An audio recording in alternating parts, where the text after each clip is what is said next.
Go. I see a hand up from the ROK MC. Is there something we can help you with? I think we're fine.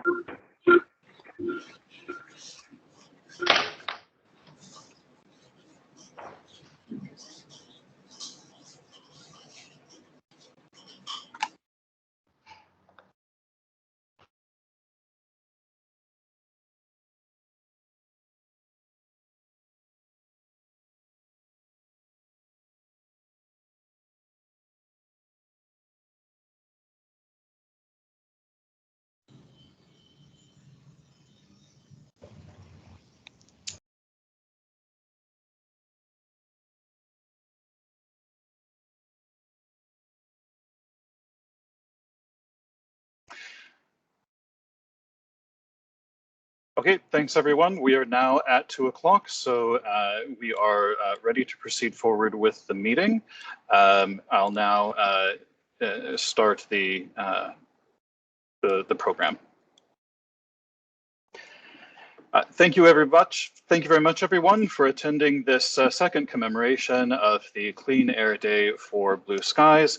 We're very pleased to have your attendance with us as we start this commemoration of this important event. As we begin our program today, we're very delighted to have welcoming remarks at this time from the Executive Secretary of ESCAP, Ibu Armida, who will be followed in the speaking order by the Ambassador of the Embassy of the Republic of Korea. Ibu Armida, over to you. Thank you very much. A very good afternoon.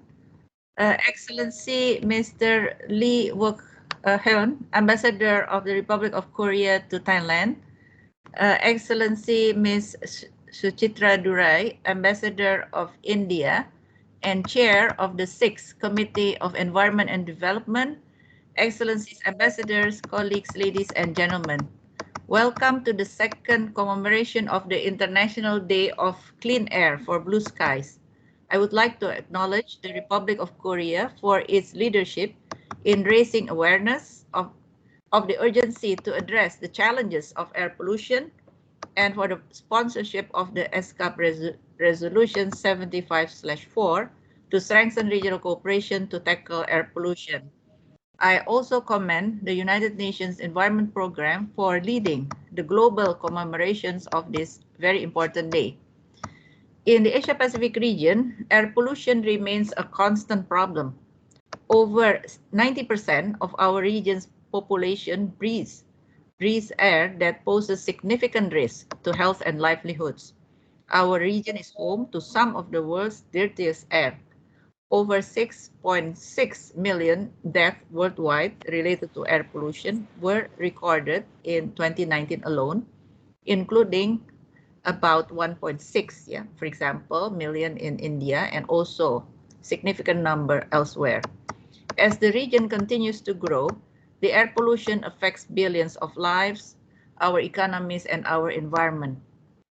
In our region, vehicle emission, agriculture burning, industrial waste, and fossil fuel-based energy production are just some of the sources of air pollution. The sources and causes vary across the region, but the negative impacts are shared and common to all. Health, especially the health of children and vulnerable communities, economic costs ranging from health care costs to toxic cleanups, stinting crops, and climate change are the consequences from air pollution. The major pollutants impacting our health are those contributing to global warming. The recent report from the Intergovernmental Panel on Climate Change highlighted that climate change is widespread, rapid, and intensifying, and some trends are now irreversible. Decarbonization is imperative if we are to limit climate change and limit disasters of floods and typhoons that this region knows too well.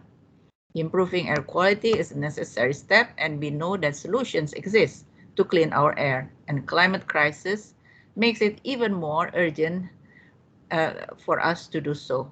It is past time for all of us to clean up our act by cleaning our air.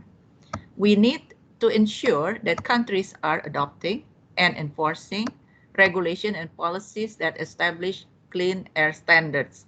Such regulations should strengthen vehicle emission standards and regulation on industries from manufacturing to agriculture to restrict the release of pollutants. Recognizing science-based policymaking is very essential. Air quality monitoring and the use of data and technologies, including satellite imagery, artificial intelligence, and machine learning, to track sources and to fingerprint the chemical composition of air pollution can inform the most appropriate policies and solutions. Governments, therefore, should invest in strengthening capacities to measure and monitor air quality. Low emission and low carbon solutions for transition to renewable energy are critical. Designing and implementing efficient and affordable public transportation system, implementing congestion charges, facilitating electric vehicles and services will reduce emission.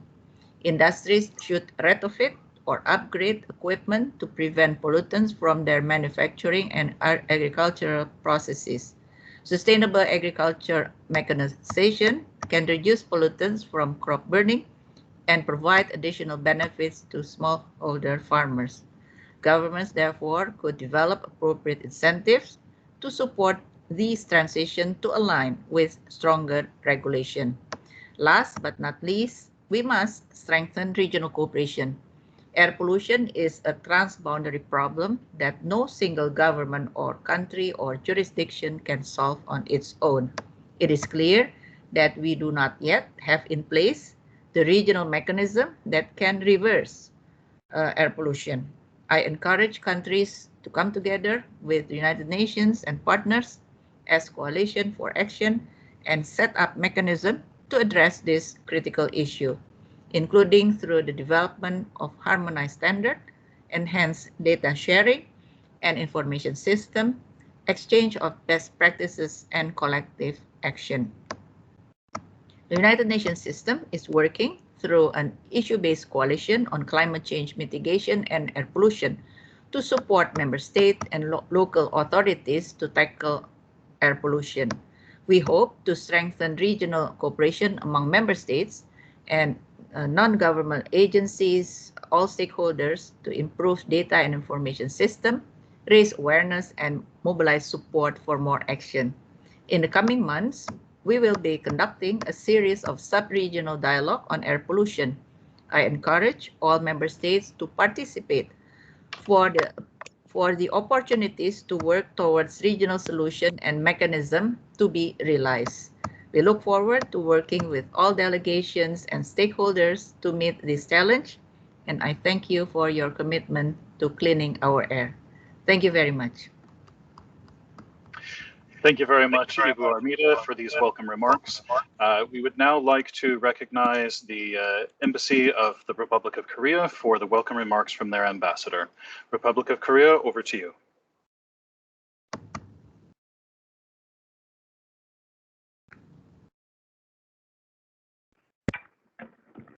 Her Excellency Mrs. Armida Sarsia Ali Shabana, His Excellency Dr. Abdullah Nasir, Minister of State for Environment, Climate Change and Technology of Maldives, His Excellency Mr. Stefan Couza, French Climate Ambassador, Excellencies, Ambassadors, distinguished guests, ladies and gentlemen. It is my great pleasure to welcome you all to the commemoration of the Second International Day of Clean Air for Blue Skies.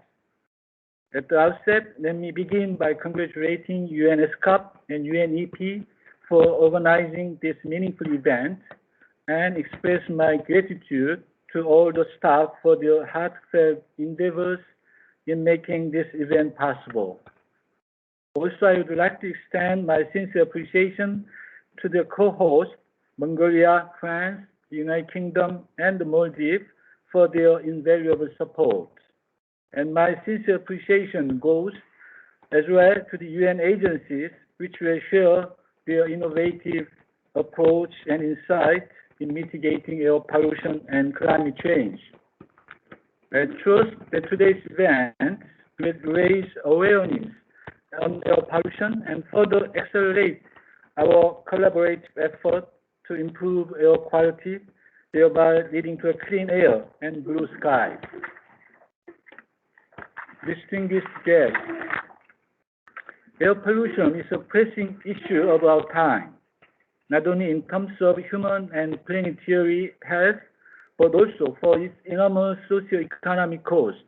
Indeed, it represents tremendous challenges in terms of achieving the Sustainable Development Goals.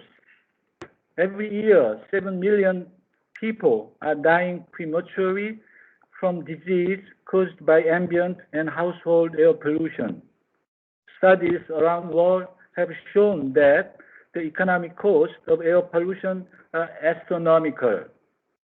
It leads to an increase in public health expenditure, reduced crop yields, and diminished labor productivity. Moreover, air pollutants further aggravate climate change, posing a grave threat to future generations.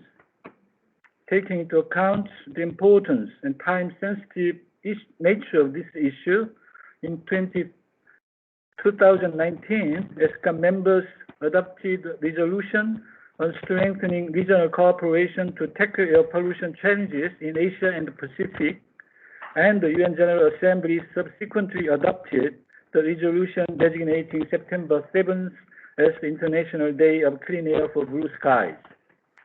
ESCAP's leadership to seek joint action in counteracting air pollution was very timely, and this year's observance represents a very apt occasion to demonstrate our progress and commitment. Ladies and gentlemen, recognizing the insufficient effort over the past few decades, the Korean government has implemented proactive policies, including bold reduction of coal-fired power generation, restriction of all diesel vehicles, promotion of green urban development, and introduction of the fine dust seasonal management system. Furthermore, in line with the pledge to reach carbon neutrality by 2050, Korea is taking more ambitious decarbonization pathways under the Green New Deal initiative. We have announced a full moratorium on overseas coal-fired plant financing, and we also submit our enhanced nationally determined contribution NDC at the upcoming COP26.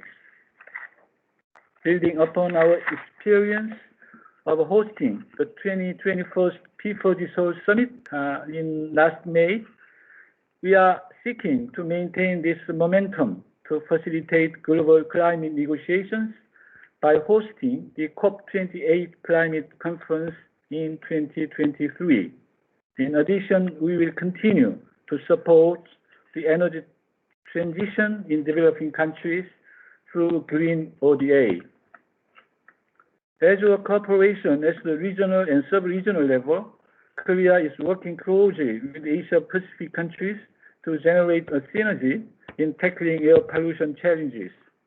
Korea is a firm supporter of the Northeast Asia Clean Air Partnership, ESCAP, and we have been conducting joint research with China and Japan since 1996 on long-range transboundary pollutants in Northeast Asia. At the same time, as the main sponsor of ESCAP resolution on air pollution and UN General Assembly resolution for the International Day, the Korean government is pursuing two major follow-up projects with ESCAP, strengthening regional cooperation to tackle air pollution challenges in Asia and the Pacific, and Pan-Asia Partnership for Geospatial Air Pollution Information GEMS project. The first project focuses on developing city-level action plan for Asia-Pacific cities, including Jakarta, Chiang Mai, and Hanoi. The aim is to address the specific determinants of air pollution in urban areas. The GEMS project, on the other hand, makes valuable use of Korea's state-of-the-art technologies, sharing satellite data on air pollutants with 13 ESCAP member states to enhance their capacity in monitoring air pollution and developing evidence-based policies. The Korean government will install 20 ground-based Pandora spectrometer instruments in the participating countries from 2021 to 2022, and starting this year, we are providing hourly produced air quality data that can be used to respond to pressing air quality issues in the region. In this vein, Korea stands ready to support and continue to join regional efforts, including the creation of a new comprehensive regional cooperation mechanism on air pollution, encompassing all 5 sub-regions in the Asia-Pacific. Ladies and gentlemen, environment issues such as air pollution and global warming call for participants at all levels. Indeed, our decisions and actions determine the very life of current and future generations. Accordingly, governments, businesses, and civil society have all their respective roles to play. For instance, introducing pollution control measures, switching to renewable energy, and investing in new low carbon emission technologies, and raising awareness amongst the people, in particular the young generation, is key. With the increasing participation and strong support of ESCAP members, marking the International Day of Clean Air for Blue Skies will, I believe, serve as a leading occasion for fostering international cooperation on air pollution. And this can take us closer to the goal we embrace of a healthy air and healthy planet. Thank you for your attention. Thank you. We'd like to thank the Republic of Korea for these remarks and their strong support of these issues. At this stage, we will now share a welcoming message from the Executive Director of the United Nations Environment Program before moving forward with our program.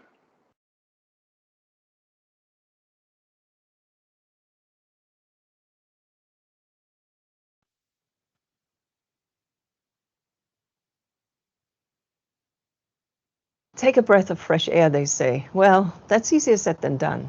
More than 90% of us breathe dirty air, and atmospheric pollutants cause up to half of all of global warming. This year's International Day of Clean Air for Blue Skies is a reminder that healthy air and a healthy planet go hand in hand. We all breathe the same air, and we all have a role to play in protecting it. So the work begins now, with us. Investing in green to kickstart economic away from burning fossil fuels that pollute the air. With COP26 on climate change within sight, commitments by all countries to decarbonize can help us reach zero emissions by 2050 and guarantee better air quality. UNEP's global assessment of air quality legislation in more than 190 countries revealed that we must get far better at adopting ambient air quality standards and national air quality monitoring mechanisms to effectively implement air quality laws. Deploying nature in greening our cities and investing in electric mobility can help us to breathe easy in cities. The good news is that every step we take to improve air quality is one more step towards addressing the triple planetary crisis of climate change, of biodiversity loss, and of pollution. The IPCC, the Intergovernmental Panel on Climate Change, has sounded the alarm. Climate change is here, now, and it is getting worse. As the IPCC notes, targeted reduction of many air pollutants can improve air quality while reducing global warming. So together, let's work to create clean air for generations to come.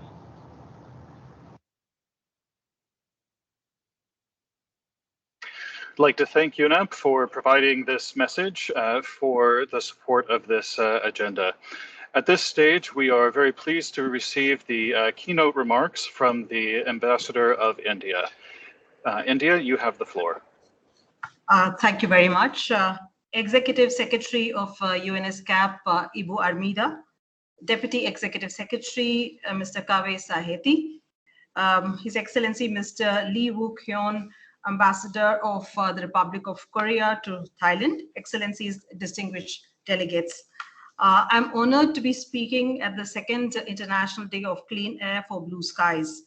The theme for this year, Healthy Air, Healthy Planet, is particularly relevant during the ongoing COVID-19 pandemic, and it rightly emphasizes the health effects of air pollution. According to the UN, and as has been mentioned by previous speakers, air pollution kills an estimated 7 million people every year, and thus it is the biggest environmental health risk of our times. Airborne pollutants are responsible for chronic coronary disease and lung ailments, including cancer. Now, the nature of air pollution is such that it could involve many transboundary issues. Thus, regional cooperation becomes important. There have been strong and growing support for such cooperation through the Ministerial Declaration on Environment and Development for Asia and the Pacific and ESCAP Resolution 75/4 on strengthening regional cooperation to tackle air pollution. Management of air pollution in developing countries, as well as in countries with economies in transition, is impacted by several factors, including lack of expertise, technology, and adequate related information. Technological and expertise limitations are considered as major hindrances in achieving our obligations under various international conventions and in meeting national commitments on prevention, control, and abatement of pollution, as well as protection of the environment. Therefore, technology transfer and information sharing are important aspects of any regional collaboration on the environment. Technology transfer does not relate only to hardware. It relates to total systems and their component parts, including know-how, goods and services, and organization and managerial procedures. Thus, multilateral and bilateral cooperation on air pollution should focus on demonstration and pilot projects such as prototype development for the best available technologies and best environmental practices for pollution prevention, minimization, and mitigation strategies for the control and abatement of pollution, specifically air pollution. Now, the Technical Expert Group on Environment and Development, as decided by the 6th Committee on Environment and Development, is indeed a step in that direction. This mechanism, whenever established, will help member countries to exchange information with each other, as well as to facilitate technical discussions among experts from ministries or other public institutions and the ESCAP on environment and development matters, including on air pollution. It could also provide technical feedback and guidance on how best to leverage to strengthen regional cooperation and develop appropriate modalities to address these challenges. India is committed to create a clean environment and pollution-free air and water. Sustainable development in terms of enhancements of human well-being is an integral part of India's development philosophy and enshrined in the Indian Constitution. In 2015, in fact, Prime Minister Shri Narendra Modi launched our first national air quality index, which tracks 8 air pollutants. In 2019, the India's Ministry of Environment, Forest and Climate Change launched the National Clean Air Program as a long-term, time-bound, national-level strategy to tackle air pollution problems across the country. The targets are to achieve 20% to 30% reduction in particulate matter concentrations by 2024, keeping 2017 as the base year for comparison of concentration. Under this program, 102 Indian cities have been identified to meeting the annual average ambient air quality standards. As part of the program, funds have been allocated for installation and commissioning of continuous ambient air quality monitoring systems, creating green buffer zones along the roads, mechanical street sweepers, mobile enforcement units, water sprinklers, public awareness, and capacity activities. For clean air, we must take comprehensive measures not only in terms of the fuels that we use, but also how we cook, heat our homes, even the food that we eat, the manner in which we grow our crops, and also how we move people and goods from one place to another. One of the most positive stories to be highlighted by the UN Environmental Program in the first Clean Air Day was that of the Indian Railways story. The Indian Railways, for those who are not aware, is one of the largest and the most complex railway system in the world. It carries 8 billion passengers annually. Last year, in fact, the Government of India committed itself that the railways will become a zero carbon emitter by the year 2030. And a massive electrification process is currently underway. And this is expected to lead to elimination of about 7.5 million tons of carbon dioxide every year. So this is just one story. I'm sure there are many such stories across the world of governments and people wanting to help in the abatement of air pollution. A larger issue, of course, is climate change. This is one of the major challenges that we face today. Our Prime Minister stated that the Climate Adaptation Summit on the 25th January 2021, that India will not just arrest environmental degradation, but will reverse it, and not just create new capacities, but make them an agent for global good. India's nationally determined contributions, or the NDCs, include sustainable lifestyles. With these NDCs, we are not only meeting our Paris Agreement targets, but are exceeding them. At present, India is the only country on track among the G20 nations to meet climate change mitigation commitments. For India, climate action is all-encompassing. It is not only about mitigation, but it also emphasizes in equal measure on the importance of climate adaptation, loss and damage, and means of implementation, that is finance, technology, capacity building support from developed to developing countries. The road to fighting climate change is through climate justice. It also means giving the developing countries enough space to grow. India hopes that ambitious climate actions domestically by developed world will free up carbon space for developing countries. There is the need to cut absolute emissions rapidly and within this decade, in view of the fact that remaining global carbon budget is meager and it will be exhausted within this decade at the current rate of global emissions. The latest IPCC report reaffirms India's position that historical cumulative emissions are the source of the current climate crisis. India's cumulative and per capita emissions are significantly low and far less than the fair share of global carbon budget. To conclude, I would like to emphasize that regional cooperation and joint action in discussing and sharing emerging science and knowledge to address the challenges of air pollution is indeed very relevant and important. In the year 2020, as the world was in a lockdown mode, and still many countries are continuing to be so, and the mood was extremely somber as factories shut and transportation systems ground to a halt, the air quality itself improved dramatically in many polluted cities of the world. And finally, the denizens were able to indeed see blue skies where they lived. But this was, of course, temporary, and certainly that is not the right way to achieve blue skies. But what it showed that air pollution is indeed reversible. The point is how to sustain it over a long period of time. So coordinated efforts involving governments, private sector, civil society institutions to build and promote clean air solutions can further aid in building back better and aid the post-COVID-19 recovery. Last but not the least, I would like to congratulate the Ambassador of the Republic of Korea for their advocacy of this very important cause, and also for having brought out a handbook on the issue, which I read very carefully and I found it most interesting. I also thank the other co-hosts of this important event. Thank you very much.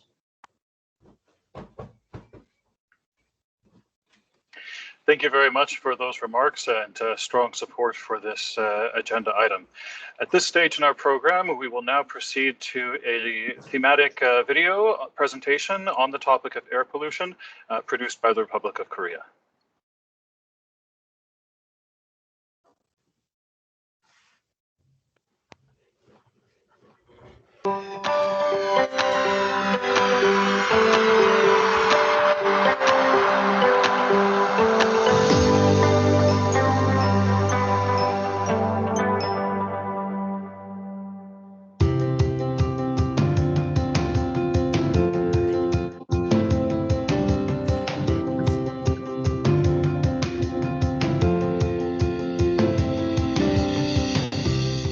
How's your sky? How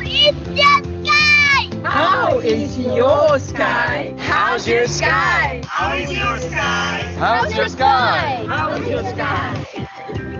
How is your sky? How's your sky? How is your sky? How's your sky? How is your sky?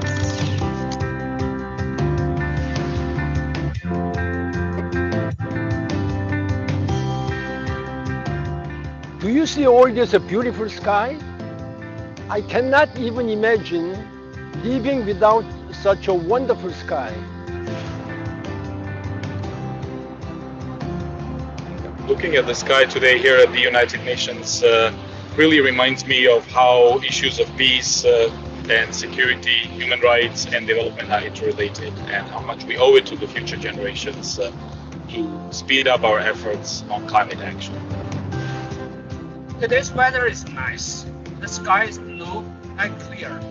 You can hardly find any fine dust in the air. As you can see, we are in front of the so-called Bundestag. It's the House of Representatives in Germany.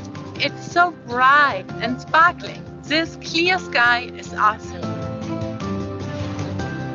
I hope that future generations will learn the color of the sky, not as ochre but as blue. Let's keep our blue sky. Hello, blue sky. The sky is happy because we have clean and healthy air. Why not keep it blue? Нарийн тоосонцроос үүссэн агаарын богшд нь удахгүй сүрхийн тохиом мэт. Цэнхэр тэнгэр үгүй болохын хэрээр бидний эрүүл уушигч үгүй болохыг саная. El cielo gris, con polvos finos, me hace sentir como si estuviera parado en una encrucijada, preguntándome a dónde ir. Look at the sky behind the Marina Bay Sands Hotel. It looks like a world of artists. Now the world needs you. You are the next blue sky ambassadors we are looking for. Show your influence for clean air. Get your future. Get your future. Get your future. Get your future. Get your future. Your clean air. Your clean air. Your clean air. Your clean air. Your clean air. Healthy air. Healthy planet. Healthy air. Healthy planet. Healthy air. Healthy planet. Healthy air. Healthy planet.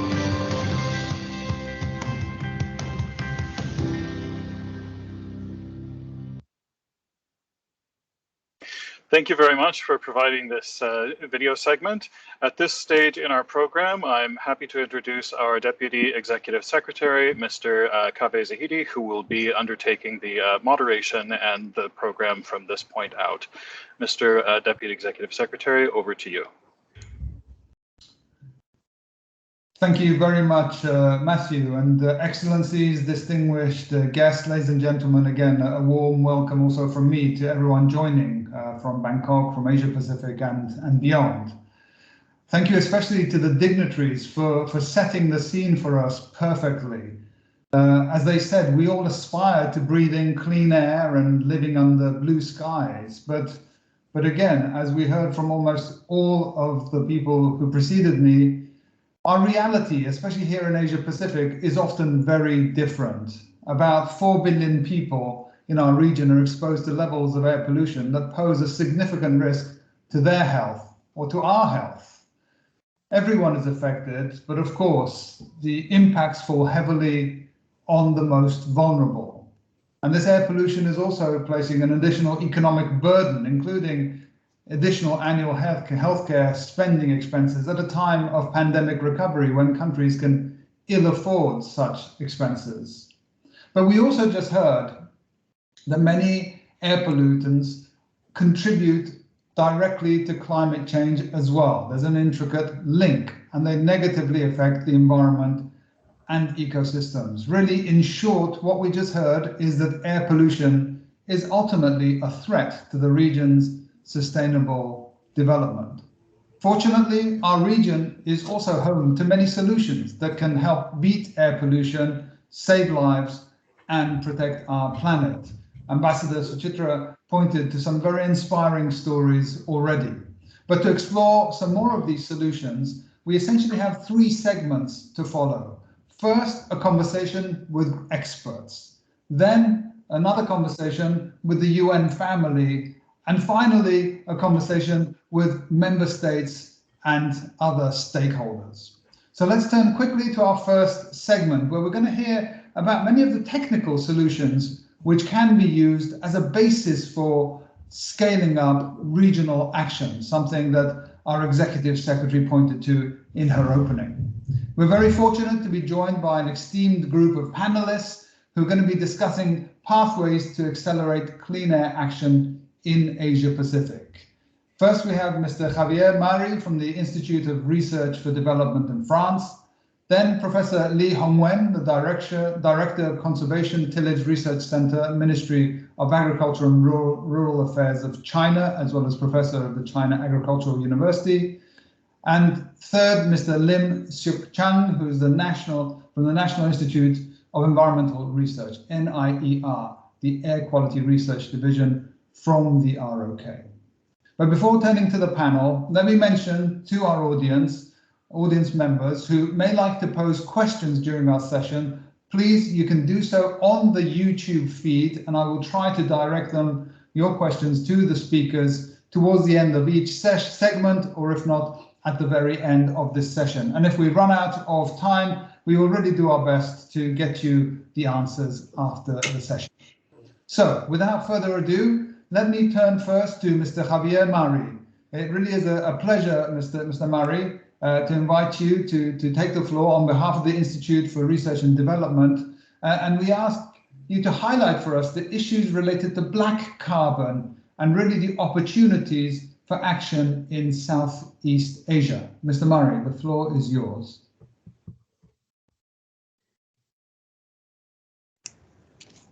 Thank you. Can you hear me? Yes, very well. Please go ahead. Well, thank you very much for giving me the opportunity to discuss about this topic, this black carbon topic. First, I would like to briefly introduce myself. I am a biogeochemist, and I'm currently on posting in Vietnam, where I work in partnership with local scientists on fine particle air pollution. And to be more accurate, we work on a specific kind of particles that are present within PM2.5, that are the soot particles or black carbon. These particles are produced during combustion processes, or in other words, in fire used to generate energy and to clean up waste.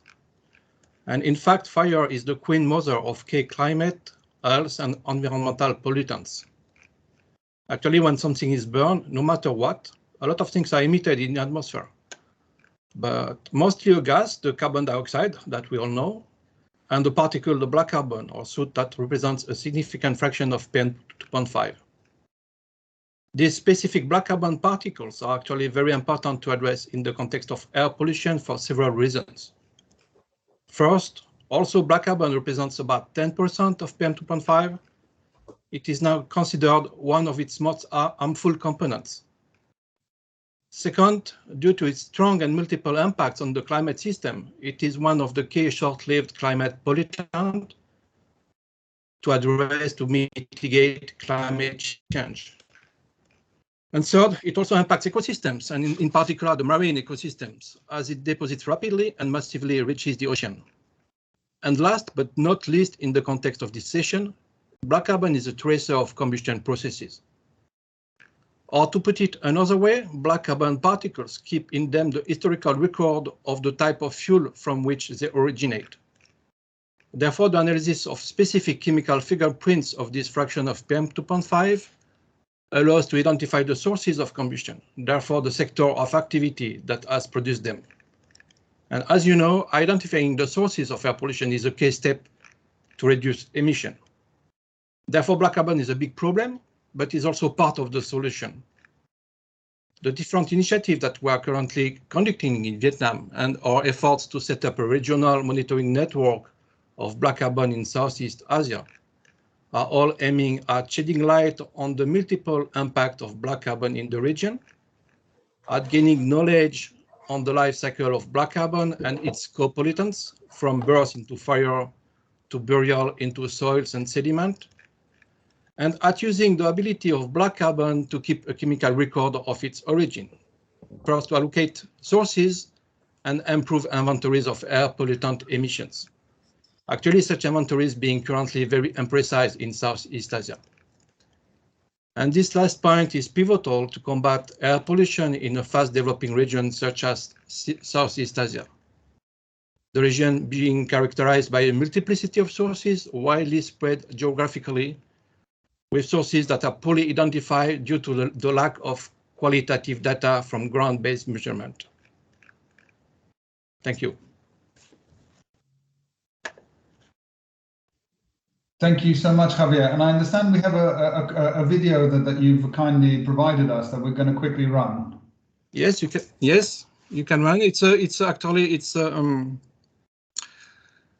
an exhibition we prepared with my institute, the French National Research Institute for Sustainable Development, and the French Embassy of Thailand.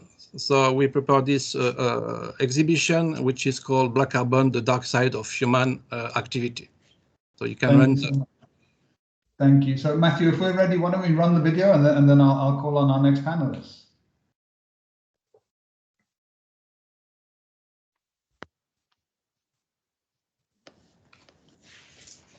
Hi, and welcome to the Black Carbon, the Dark Side of Humanity virtual exhibition.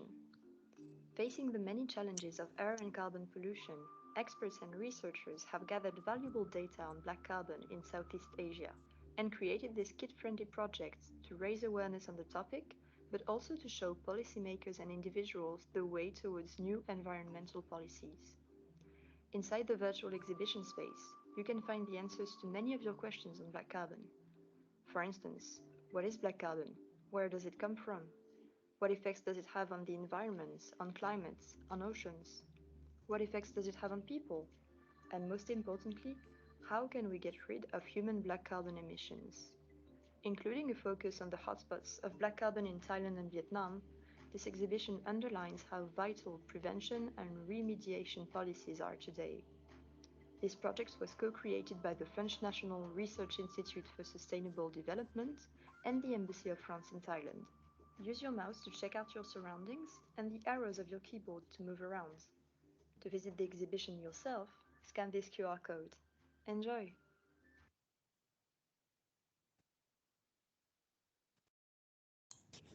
Thank you very much for that. Certainly it's worth exploring. And we heard very clearly about the importance of identifying sources, fingerprinting the origins as a first step of being able to take action, including here, of course, in Southeast Asia, where black carbon is a big part of the air pollution challenge. Our next panelist, in a way, continues the same along the same vein. Professor Li Hongwen, the director of the Conservation Tillage Research Center at the China Agricultural University.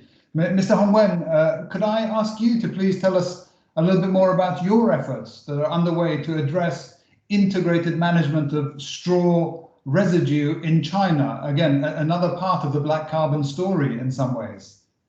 Over to you. Thank you. Yeah, good afternoon. I'm Li Hongwen from China Agricultural University. I mainly do research on conservation tillage and straw management for nearly 30 years. Thanks for giving me the chance to join this meeting. I will talk about the implementation of the pilot project on integrated straw management in China. This project is supported by CSAM. You know that the straw yield in China is very high, about 800 million tons per year. Straw burning has become a serious environmental problem for many years in China. I think it's also a serious problem in many other countries, which results in air pollution, fire hazard.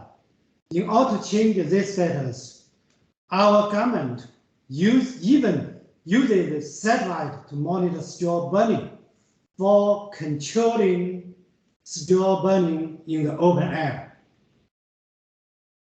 Our government also makes policy to support integrated straw management, such as using straw for fertilizer, fodder, new energy resources, and so on.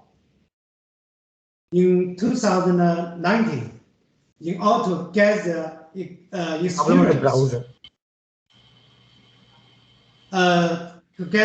experience on integrated straw management for more Asian countries to learn and to try. CSAM support my team to carry out this project. The demonstration field is in Laixi, Shandong province in China. In this project, we show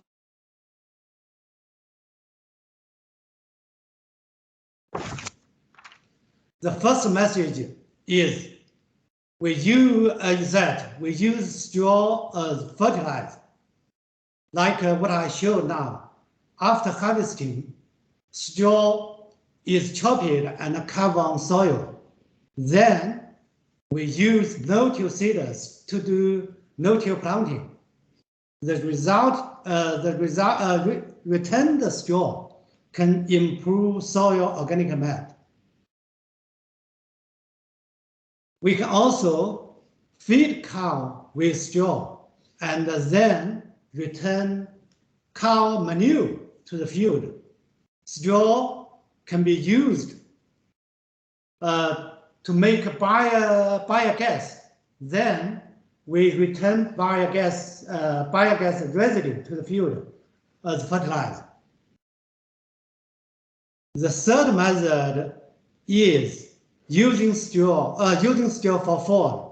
Firstly, we ferment straw, then make it as food. Then straw food can be used for cow feeding. As I just said, cow manure will be returned to the field again. The third method is using straw as new energy resources. For example, make biogas.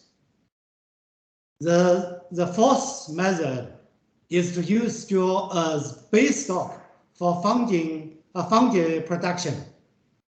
All the residue will be returned to the field, no matter it was used for biogas or for fungi production. Now, with this project support, we have established a circular agriculture model. All the straw will be returned to the field directly or non-directly. For example, through cow, through fodder, through fungi production. The result is that with this method, no more straw were burned in the urban area. The air pollution can be reduced. We suggest that those technology can be known and can be tried, can be used by more farmers. Equipment are very important for extending those technologies. Thanks again to CSAM and ESCAP. Thank you very much, Professor Li. Thank you so much for giving us a glimpse of some very practical solutions that well, not only practical, but in many cases cost effective, because instead of burning, you find a reuse for many of these that could in fact bring additional income to some of the rural communities, and as I say, very practical measures. You also mentioned in some of this that, you know, to be able to be effective in China, you have seen a use of satellite technology to monitor where some of the pockets of the main burning are, so these solutions can go to the regions where they can be applied. And that's in a way what our third panelists would want to can speak to as well. I wonder if we have our third panelist, Mr. Lim Sok Chang, from the National Institute of Environmental Research, NIER. I believe we do, right, Mr. Chang? Excellent, yeah. Wonderful. So NIER, Air Quality Research Division. I would very much turn to you. You know, you've heard one use of the satellite technology, but I know that as His Excellency the Ambassador presented at the very beginning of the session, we'd really like to hear more from you on your views about the opportunities for regional action that are now provided by an amazing resource, which is the GEMS satellite system. Over to you. Yeah, thank you. Thank you for having me here. today I would like to introduce a new era of air quality monitoring in Asia countries. Set up policy is important. Implementing policy is important. Also, I think it's important to monitor the effectiveness of policies. This satellite enable us to monitor the effectiveness of policies which each government set up. GEMS, which is the geostationary environmental monitoring spectrometer, is a geostationary satellite, so it's different from low orbit satellite.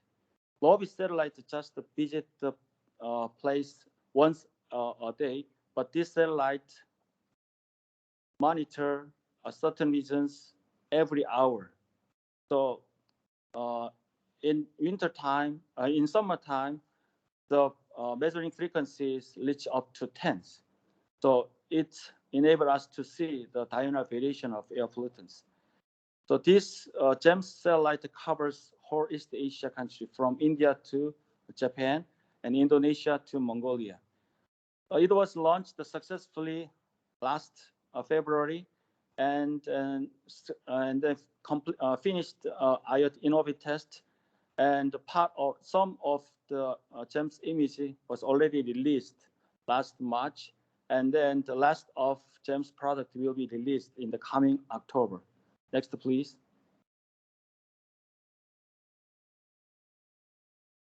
Next slide, please.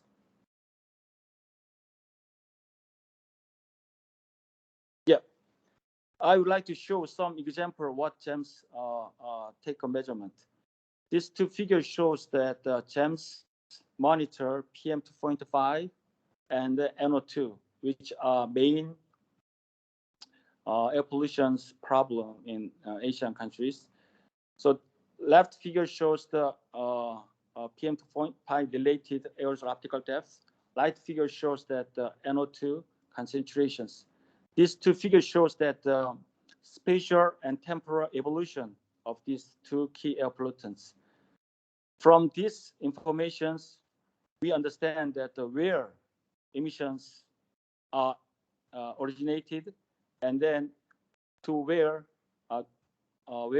these pollutions are traveled. So these informations will, I think, provide important information to policymakers. Next slide, please.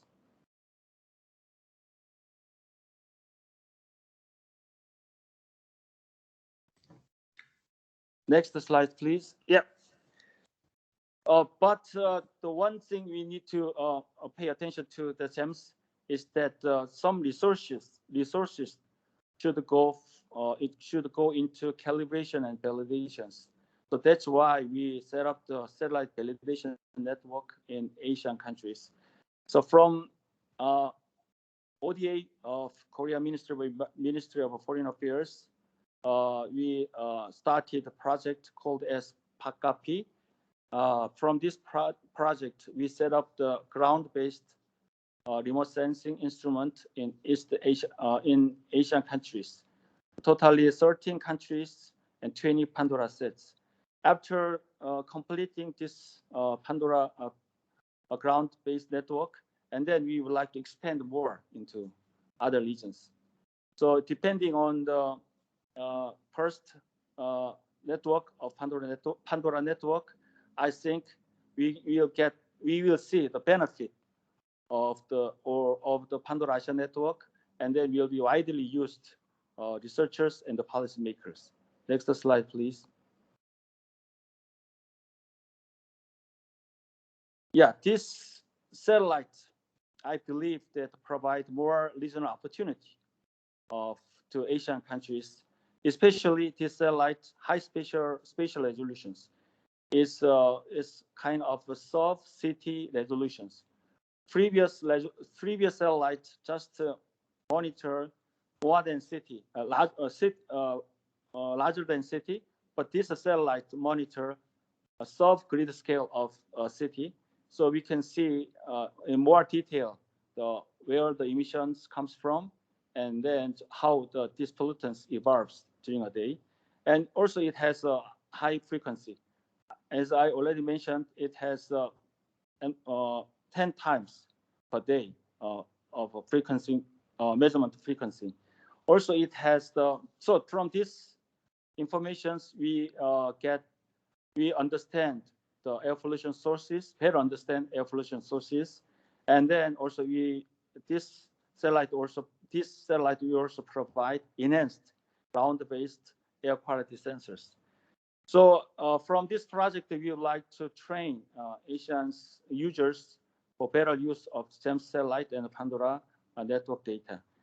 From these informations, I believe that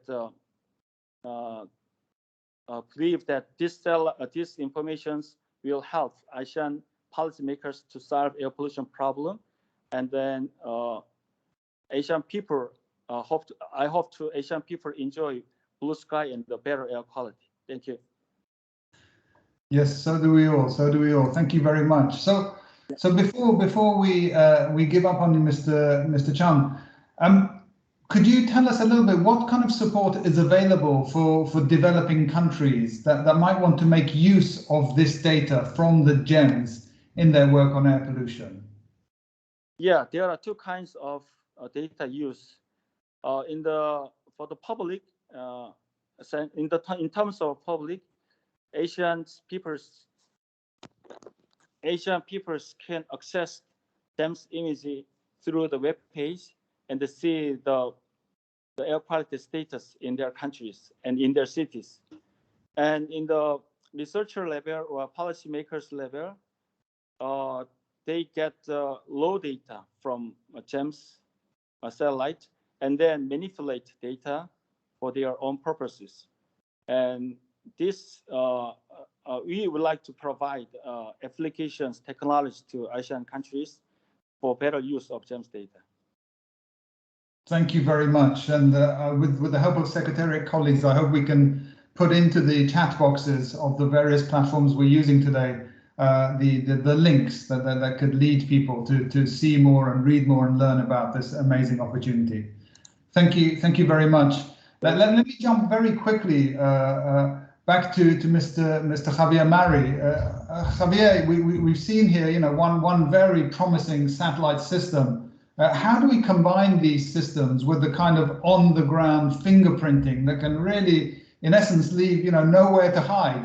To really pinpoint the sources so effectively and to monitor them on an hourly basis in a way that hopefully would make policy making easier. Javier.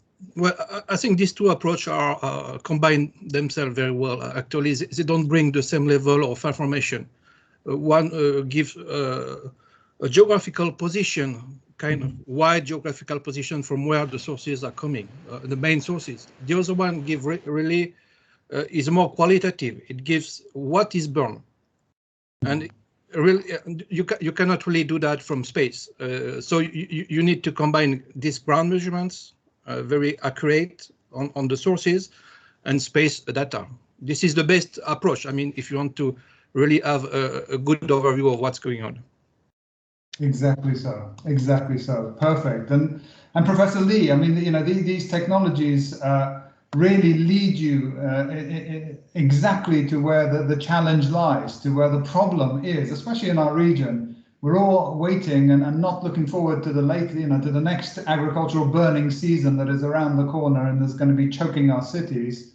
How can we very quickly then turn that knowledge into action with the practical solutions that you were pointing to? What are the really the top breakthrough solutions that are available quickly for our community?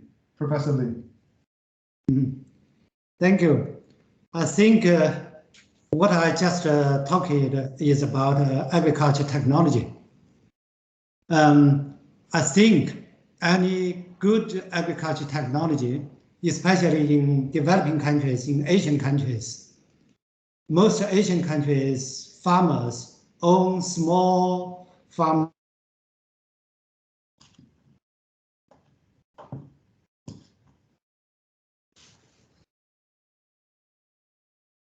Carry on, please. Yeah, we also need agriculture production for living. So I think all the good agriculture technology should be supported by government. Any kind of support, subsidies or reduced tax or other ways, make farmers to reduce the some loss by using new technology. And agriculture, especially now in all Asian countries, all in the world, all good agriculture need good agriculture machines. So I think two ways. Support from government. The second is good agriculture machine. Very good. Thank you so much. Thank you very much to all the panelists for in that first segment that really laid out some wonderful assets that we have at our disposal for action, for action, including at the regional level. And let's switch now to talking a little bit more about these opportunities for regional action, including by putting the right people together, by putting the right groups together, the right stakeholder partnerships, as our jargonistic world calls it.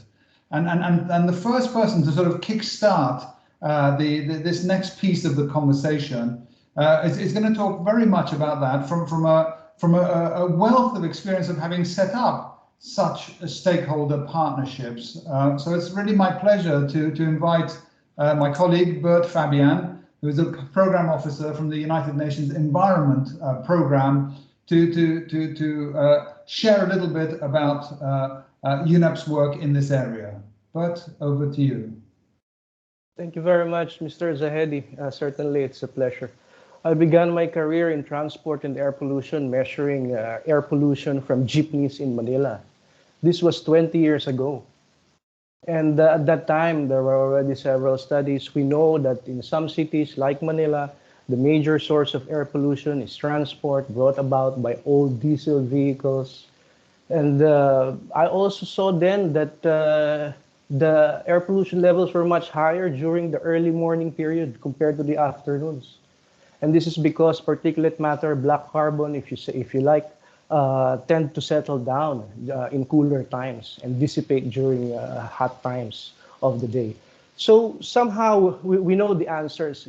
And we in UNEP, of course, together with other UN agencies, have been working with various governments to act more, to put more policies. We heard from our executive director regarding this overview of legislations. That is an interesting study. I think we should look at it. It includes some examples, for example, how governments were able to sue private sector for those who are not complying with standards. But this is in the developed world, and we need to have more examples in the developing world so that publication has that. We also have this publication launched today as mandated by the United Nations Environment Assembly, Actions on Air Quality.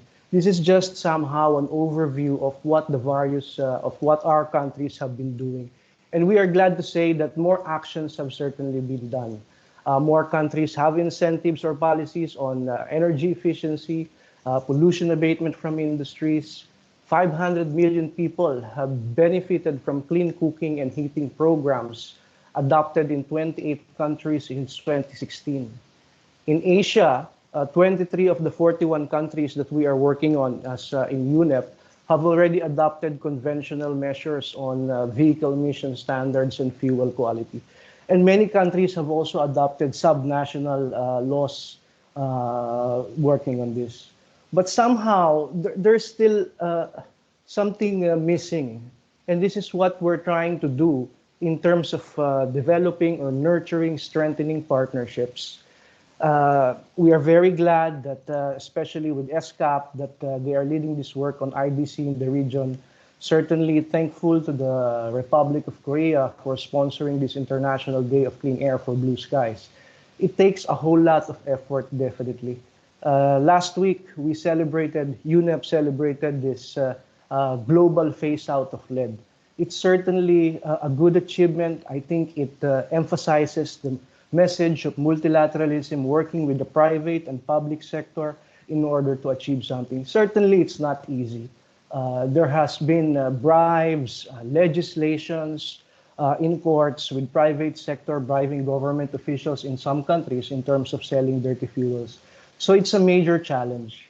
So, but maybe what I'm trying to say is one thing that we need definitely is political will. And I think we are almost there. We know the sources. We must not close our eyes. And like we know definitely in the cooler months, in many cities, the source of air pollution is open burning of agricultural waste. So we know that that's the main source. We need to do something about it. In some cities, it's the diesel vehicles. We know the source. We need to do something about it. So, but what we need is funds. The Clean Air Fund, an NGO in the United Kingdom, launched a report today saying that only 1% of global spending from official development assistance and foundation is spent to reduce air pollution. And actually some has been going more into fossil fuel related investments.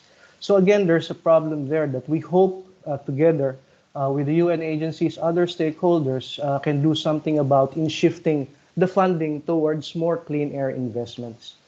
I guess this is really all something for me, and definitely it's a pleasure to work with the governments, the member states, and other UN agencies and stakeholders to really address this problem of air pollution, but also of climate change. Thank you very much.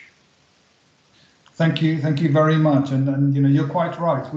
So much is known, and as you saw from the last panel, we're now getting closer and closer where there is really nowhere to hide. We know exactly where the sources are. We know exactly what the pollution is. We can fingerprint them. You know, it's almost forensic now, and much of the solutions are out there. Whether it's legislation, litigation, the political will, those are the ingredients. But you said something is missing, so I hope that as we move through this panel, we also try to identify, you know, how we can address that missing element, whatever it might be, because there's a mismatch between an emergency and rising air pollution, right? That continues to rise even from the first day. But we do take heart from the kind of experiences that UNEP has been leading on, including the phase out of lead. That's definitely something we take a great heart from.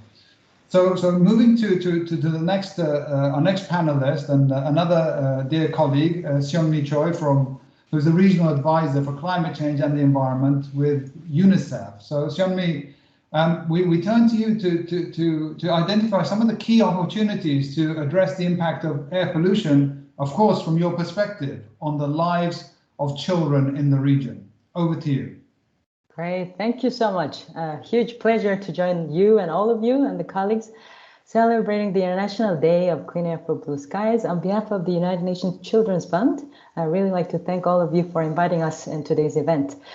Before I just share a few quick remarks, it would be great to share with you our latest global advocacy asset.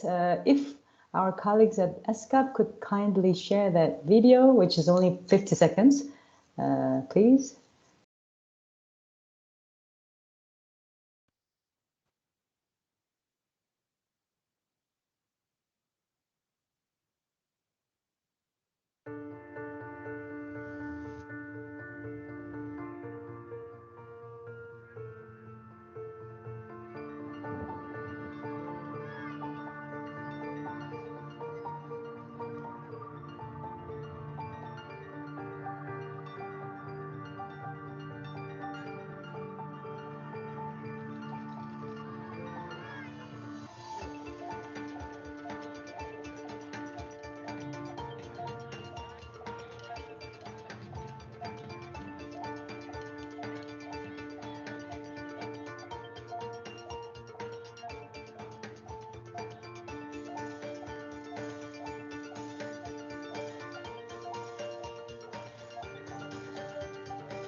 Great, thank you so much. I hope you enjoyed this very short video clip.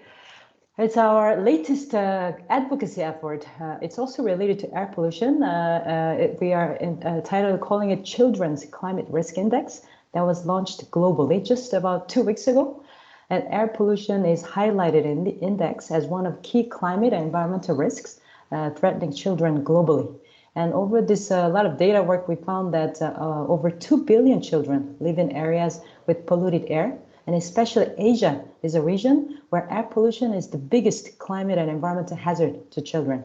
So we encourage and invite all of you to use this global advocacy asset. It's all available on the UNICEF's website to collectively promote ambitious climate and clean air actions for safeguarding the environmental rights of every child. So it's very important for us to highlight that climate and air pollution crisis is also child rights crisis. Maybe the slides that may be not necessary at this stage yet. I'm also today very pleased to share the first iteration of our guide for child-centered clean air solutions that has been developed with UNEP, UN Environment Program's Asia Pacific Office, in cooperation with the Asian Institute of Technology. And we're highlighting 20 child-centered clean air solutions. And these were identified based on the science-based solutions already highlighted by UNEP and the Asia Pacific Clean Air Partnership. The solutions were prioritized in terms of their benefits for reducing children's exposure to air pollution and improving air quality in local environments, especially we call it child-centric environments, especially in the vulnerable communities, often living in most polluted environments in urban, rural areas of our region. The child-centered clean air solutions, we have categorized them according to local environments where children spend the most time. So first, where they travel and commute. Second, where they play and learn. And third, where they live. Importantly, the final set of solutions, it's actually the second slide. Importantly, the final set of solutions that we are promoting is about making sure that children and youth are empowered and they actually have a right space to engage in clean air policies and solutions. As demonstrated in, what we see in the rising global children's movements on climate and environmental pollution, children and youth are important agents of change when it comes to tackling the climate and environmental crisis, including air pollution.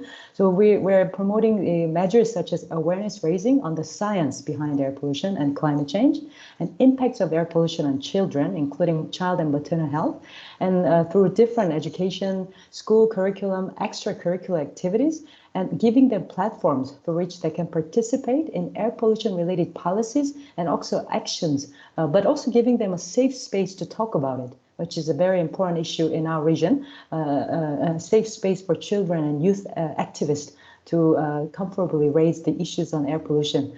And also another important measure in terms of empowering children and youth and climate and clean air solutions is also providing technical and financial support for them to design, test clean air solutions such as participatory local air quality monitoring, recycling plastics and waste through waste banks, designing different air pollution reducing products and services, which can also generate youth employment opportunities. Finally, the final slide is just a call for regional cooperation in the priority action areas that were already identified in the International Conference on Air Pollution that we organized together with Government of Mongolia and ADB. We are all doing some parts of this regional collaboration, but we need to do much more. So first area is that we need to really increase our focus and investment on vulnerable groups, high-risk groups, and exposure hotspots. And also huge work to be done in terms of enhancing air pollution-related data management, data science, and multi-stakeholder communication. We still need a lot of work on better understanding on health impacts, indoor air quality data, and economic cost and benefits. In terms of the policy environment, there still needs to be a lot more international support for helping our governments to adopt more intersectoral, holistic approaches, bringing together environment ministries, health, finance, other sectors, and establishing a stronger legal basis for reducing air pollution with specific considerations on children, pregnant women, and other vulnerable populations. The final set of regional cooperation priority that we would love to collaborate more is on financing. Should be backed up by strong domestic political commitments, increasing the allocation for health and environment sectors, and financial risk mitigation to enable private sector participation in clean air solutions. This is all from my side for now. Thank you so much. Shamli, thank you so much. If we can't get political will and action around air pollution affecting children, I really don't know what we can get it behind. So thank you for that. And we noted all of the various resources, and we will make sure that somehow we connect all of the audience to those resources so everybody can use them. I appreciate that we're running quite a bit behind. So the next speaker is Matthew Perkins from ESCAP. By the way, Matthew, I thank you very much for helping to put this entire event together. And I know you offered not to speak, but really we have to hear from you, given that this is really all your blood and sweat. So please, a few words from your side on the work that you're doing. Thanks very much, Kaveh. I'll just take the floor briefly to talk about the importance of approaching the air pollution theme from a coordinated urban perspective. The work that we've been doing in this initiative has based itself on building a really strong science policy interface. One of the points that has been highlighted previously from Xavier and IRD was the need to take a very customized approach to understanding the sources of air pollution at particular locations and at particular times. The best way to do that is through chemical analysis of the air pollution particles themselves combined with remote sensing measurements. The visual that I have on the screen now illustrates the relevance of this approach to comparing Bangkok and Chiang Mai, for example, in which the contribution of vehicle and industry pollution comprises a stronger input component than just the cities to the north. As we dive deeper into this, the evidence really speaks for itself that we have to start with a local perspective to understand what's happening as we plan how to most efficiently intervene to reduce the air quality pollutants at a particular location. It's vitally important because of the shared ecosystem that we all inhabit that these efforts be coordinated. Air pollution doesn't stop at national boundaries. All of us have a role to play in order to cooperate to form a collective solution to these challenges. This animation is one of the outputs of ESCAP analysis in specifically examining issues of biomass burning. Because of the machine learning approach that we've been able to utilize, we're able to demonstrate what level of policy intervention will produce which result in air quality. The example on the screen here clearly illustrates that, particularly when identifying pollutants from biomass burning, forest fires, and so forth, that it has to be a coordinated approach amongst all of the countries sharing these ecosystem factors in order to really reduce air pollution to safe levels. When we're examining the science here, one of the really emergent and very significant findings is the relevance of air pollution to gender and health. ESCAP is currently analyzing the specific impacts of air pollution toxicities on women and children in the sub-region here, with particular emphasis on issues such as birth defects. Through this analytical work and being able to identify specifically the relationship between these pollutants and these outcomes for our region, we'll be better able to prioritize and focus our action to bring these numbers down. In order to accomplish this mandate, we're focusing on voluntary exchanges of experience, having scientific and technological cooperation, and supporting the dissemination of information with these analytical studies in order to provide the member countries of the region the knowledge that they need from a neutral science-based perspective to effectively intervene for everyone's health here. So thanks very much. I'll leave it there and appreciate this opportunity. Thank you again, Matthew. Thank you very much. So let's jump from that to our last speaker of this second segment from UNIDO and the Industrial Development Officer from UNIDO Vienna, Ms. Carmela Centeno, who is going to talk to us a little bit about UNIDO's work on reduction of dioxin release from industries. We've talked a lot about agricultural burning, but of course the industrial side of things is just as acute in many of our countries, including in ASEAN. So Ms. Centeno, over to you.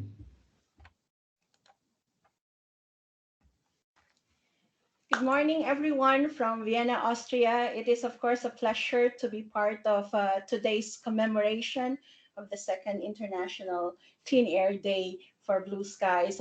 If the organizers can actually share my presentation, that would be appreciated.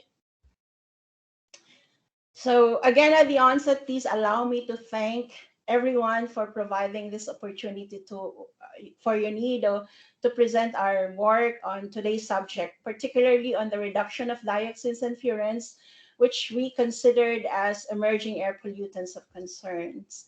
So if I could have the presentation, please.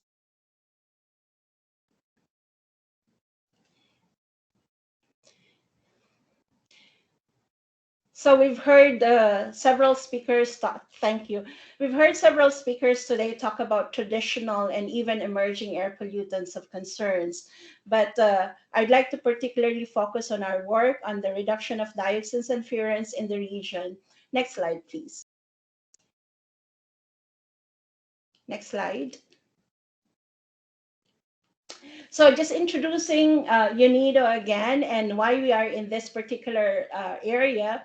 So the United Nations Industrial Development Organization is a specialized agency of the United Nations, and our mandate is, of course, to promote industrial development. And we do this by not only ensuring that industries are economically competitive, but they are environmentally sustainable, and of course, that development is shared. By promoting and accelerating inclusive and sustainable industrial development, we foster SDG number 9, which is on industry, innovation, and infrastructure. UNIDO has an environment department which works on air pollution in general. We have climate change efforts, chemicals and waste management efforts as well. But one of our functions is to assist member countries to meet their obligation to multilateral environmental agreements. And one of these MEAs is, of course, the Stockholm Convention on Persistent Organic Pollutants. Next slide, please. Next slide. Okay, the Stockholm Convention on Persistent Organic Pollutants focuses on a cluster of chemicals known as POPs. They are resistant to natural biodegradation, they bioaccumulate, biomagnify, and has potential for long-range transport. That's why there is a transboundary nature to this air contaminants. The convention opened for signature in 2001 and entered into force in 2004. To date, there are 152 signatories and 184 parties to the convention, and there are 30 POPs listed under this. Dioxins and furans are part of the initial dirty dozens listed under the convention. And UNIDO, as an organization, work on industry-related provision of the convention. Next slide, please. Next slide. So as mentioned, dioxins and furans are considered as emerging air contaminants of concerns that needs to have a global solution. They are unintentionally produced persistent organic pollutants, which are found in different environmental matrices, and they accumulate in the food chain. So basically, 90% of our dioxin and furans exposure is from our food intake. They are considered highly toxic and are, of course, endocrine disruptors that can cause reproductive and developmental problems. They are unintentionally produced and mainly are byproducts of industrial processes, including coal burning, smelting, chlorine bleaching, manufacture of some pesticides, and of course, uncontrolled waste incineration. The World Health Organization recommended a tolerable daily intake of only 1 to 4 picogram toxic equivalent of these chemicals per kilogram of body weight. So really something of concern. Next slide, please.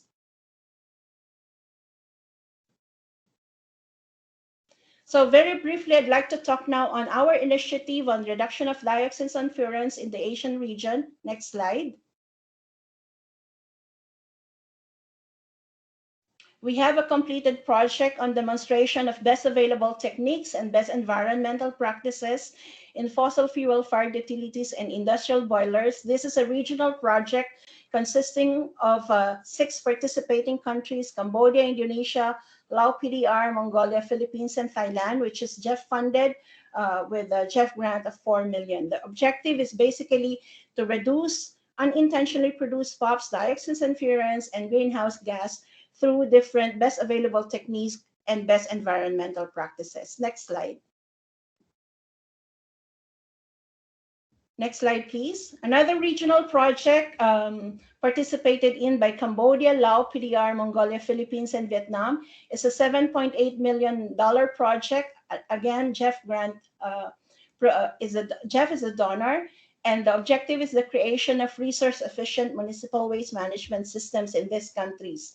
So in particular, we have private sector partners, open dump site facilities, and even local government units in this particular project. Next slide.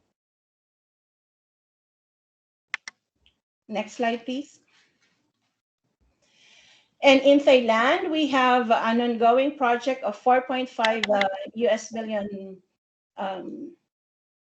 project on greening the whole scrap metal value chain, again, for the avoidance of the releases of dioxins and furans in secondary metal production.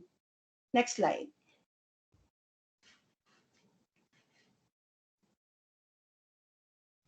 Next slide, please. Okay, in conclusion, UNIDO as an organization, we do endeavor to contribute to ensuring clean air for blue skies through our various programs and supports global action for mitigation of air pollution. Next slide, please.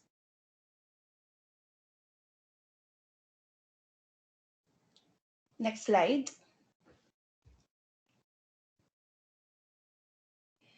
All right, so this is the last slide. So of course, a global issue needs global responses and commitments.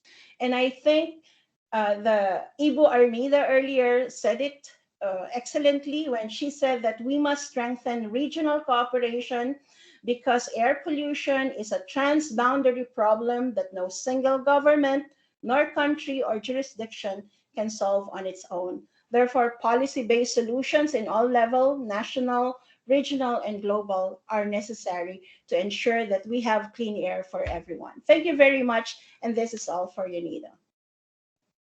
Ms. Carmela, thank you so much, and I think you brought a very important element. You know, we've seen a lot of the discussion on the agricultural burning side, and now you've reminded us of a big part from the industry side, including waste and waste management, which is such a huge issue. And the very practical work that has been done by UNIDO is something that is ready, I would assume, to be scaled up, and that's what we need. How do we knit all of these initiatives that we've heard about together so that they begin to make a difference? Because right now we're not quite turning the tide on air pollution, but we seem to have the wealth of experiences that might enable us to do so. So thank you very much for joining us. Thank you very much. Thank you. Excellencies, ladies and gentlemen, that brings us with a huge word of thanks to my UN colleagues to the third segment of our conversation. You know, we've heard from the experts on some of the great solutions. We've heard from the UN colleagues about some of the priorities and some of the major partnerships that can help us address the air pollution challenge. Now we turn to our member states. You know, where ultimately much of the national action and indeed agreement for regional action lies. This is where the buck stops in many ways. I've been already provided with a list of 13 speakers from our member states who would like to contribute to this conversation. So I would ask everyone to please be cognizant of the time in the interventions, but we really do welcome to hear the sort of the member state take on this conversation. First on the list, I have His Excellency, Mr. Mohammed Abdul Haya, the Ambassador Extraordinary and Plenipotentiary and Permanent Representative to ESCAP of the People's Republic of Bangladesh. Excellency, the floor is yours.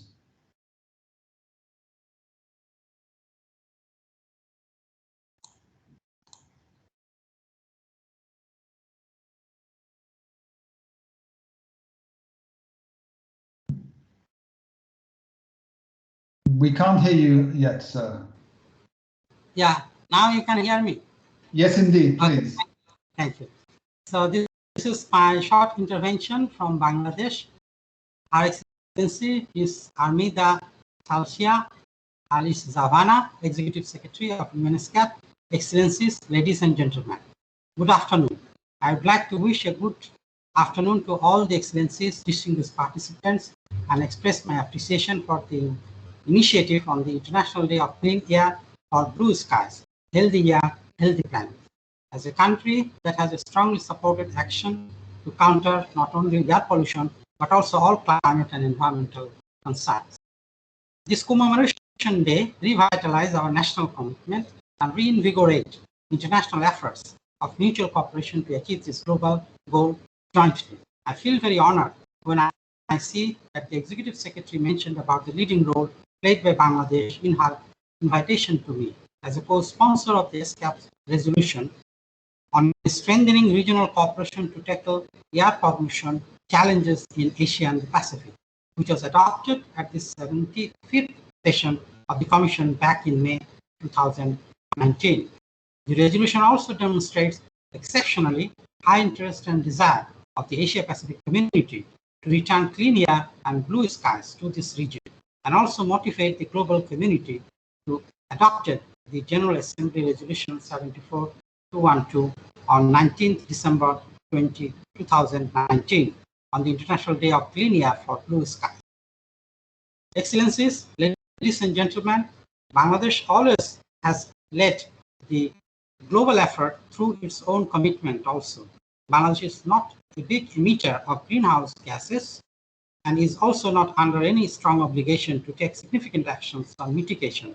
But Bangladesh has submitted its updated nationally determined contributions on 26 August 2021, where Bangladesh has committed that in unconditional scenarios, GHG emissions would be reduced by 27.56 metric ton, carbon dioxide 6.73% below business as usual in 2030. And in conditional scenario, GHG emissions would be reduced by 89.47 metric ton, carbon dioxide emission 21.85% below business as usual in 2030 in the respective sectors.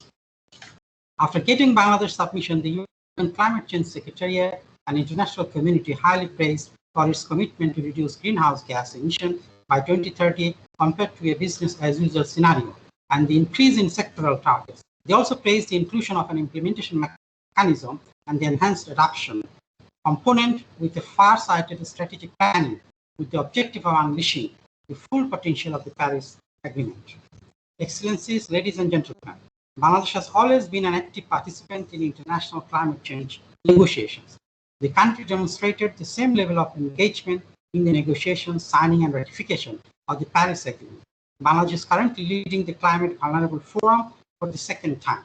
To implement all its national plans and programs, as well as international commitments on environment and climate, Bangladesh will require financial, technology transfer, and capacity building related support from the international community, as many of these are heavily dependent on new and more efficient technologies. Excellencies, the government of Bangladesh has demonstrated its commitment to undertake both adaptation and mitigation efforts against all environmental pollutions as part of its plan for sustainable development. Every year, the government channels resources for significant investment in projects programs for ensuring climate resilience. It currently spends around $1 billion a year, around 6 to 7% of its annual budget on climate change adaptation. However, World Bank estimates that the country would need $5.7 billion as adaptation finance by 2050, which is more than 5 times higher than the current expenditure for climate change adaptation. Excellencies, adhering to the spirit of global action and given the various necessary policies and measures undertaken over the last few years, and some of them already bearing fruits, transformed it from climate vulnerable to climate resilient. Government has recently formulated the Mujib Climate Prosperity Plan, through which we planned to move from climate resilience to climate prosperity, with a strategic investment framework to mobilize financing, especially through international cooperation, for implementing renewable energy and climate resilience initiatives. Bangladesh is moving towards green energy and green industry. Bangladesh has set an example of realizing the largest solar home systems program in the world, whereby 6.02 million systems have been installed, providing clean electricity to 12% of our population. We have also adopted the Delta Plan 2100 for sustainable development and effective use of water. Excellencies, no country can address the challenge of climate change and other environmental threats, including air pollution, alone. We need global commitments and global efforts to ensure Bangladesh once again urges all to strive to bring back blue sky through more effective climate and environmental actions to ensure today's slogan of healthy air, healthy planet. Let us make efforts for clean air, and thus let us get over the current pandemic too. Stay well. Thank you well. Thank you. Thank you very much, Excellency, and we of course look very much forward to continued leadership from Bangladesh as the regional modalities and programs evolve. Thank you, sir. The next on my list is Mr. Stéphane Crouzat, His Excellency Mr. Stéphane Crouzat, the French Ambassador for Climate Change Negotiations, Renewable Energies and Climate Risk Prevention. And after that, we will have His Excellency Mr. Lorenzo Galanti, Ambassador of Italy. But first, Mr. Stéphane Crouzat, Your Excellency, the floor is yours.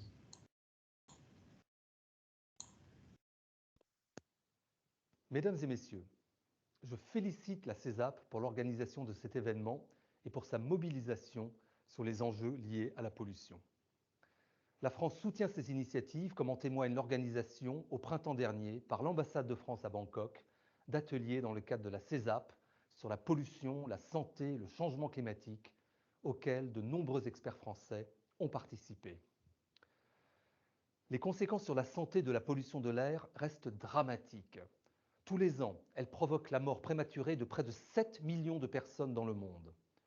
En France, on estime que quelques 40 000 personnes meurent prématurément d'exposition aux particules fines ou aux oxydes d'azote.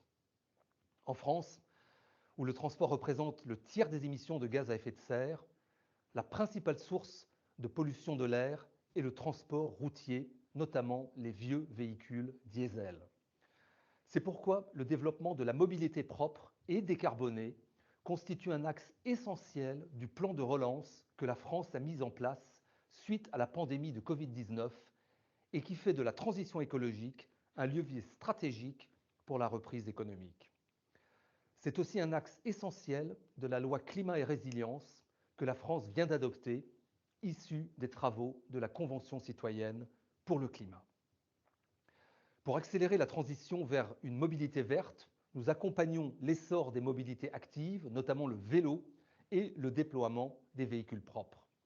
Nous avons ainsi défini l'année 2040 comme objectif de fin de vente des véhicules légers neufs utilisant des énergies fossiles et 2030 pour les voitures les plus polluantes. Ces objectifs s'accompagnent d'aides financières, que ce soit pour le remplacement de véhicules polluants, l'achat de nouveaux véhicules électriques, hydrogène ou hybrides rechargeables. Dans les villes où la pollution de l'air est importante, nous déployons des zones à faible émission dans lesquelles l'accès est réservé aux véhicules les moins polluants. Ainsi, avec notre nouvelle loi Climat et Résilience, ce dispositif s'appliquera bientôt dans 44 agglomérations. La France est également engagée au niveau multilatéral dans la lutte contre la pollution atmosphérique en tant que partie à la Convention de Genève sur la pollution atmosphérique transfrontière à longue distance, premier traité multilatéral relatif à la protection de la qualité de l'air. Grâce à une bonne coordination des politiques de lutte contre la pollution de l'air et des politiques climatiques, il est possible d'améliorer la qualité de l'air, réduire les émissions de gaz à effet de serre et atteindre la neutralité carbone. La coopération avec la CESAP dans le domaine environnemental s'avère à ce titre tout à fait appropriée et exemplaire. Elle mérite d'être poursuivie et renforcée. Je vous remercie. Thank you very much to His Excellency, the French Ambassador for Climate Change Negotiations, including for reminding us that some of these multilateral solutions, like the Transboundary Air Pollution Agreement in Europe, can bring and do bring results. And these are avenues that, of course, are open for us in Asia Pacific to explore. Next on my list, His Excellency Mr. Lorenzo Galanti, Ambassador Extraordinary and Plenipotentiary and Permanent Observer to ESCAP of the Embassy of Italy, and who will be followed by Her Excellency Madame Roshan Yesbulatova, Ambassador of Kazakhstan. But first, Your Excellency, Mr. Lorenzo Galanti. Thank you, Mr. Zahedi. Excellencies, distinguished delegates, ladies, gentlemen, I wish to thank ESCAP and UNEP for organizing this event on the second International Day of Clean Air for Blue Skies, and welcome the initiative of the Republic of Korea in sponsoring this International Day. The past decade was the hottest ever recorded globally, but there is still time to tackle the threat if actions are taken swiftly and decisively. The actions taken collectively in 2021 will very likely shape at least the next decade of climate actions. Since the next decade is all that is left to steer the world on the trajectory towards climate neutrality, the stakes could not be higher in the run-up to the COP26. While COP26 will take place in Glasgow in November, Italy, as the co-chair, will host some preparatory events.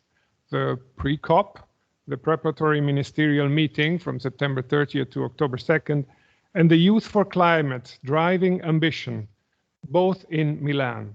The Youth for Climate event aims to ensure that the voice of younger generations is heard by negotiators. It is in fact to the younger generations that we owe to ensure sustainability on this planet.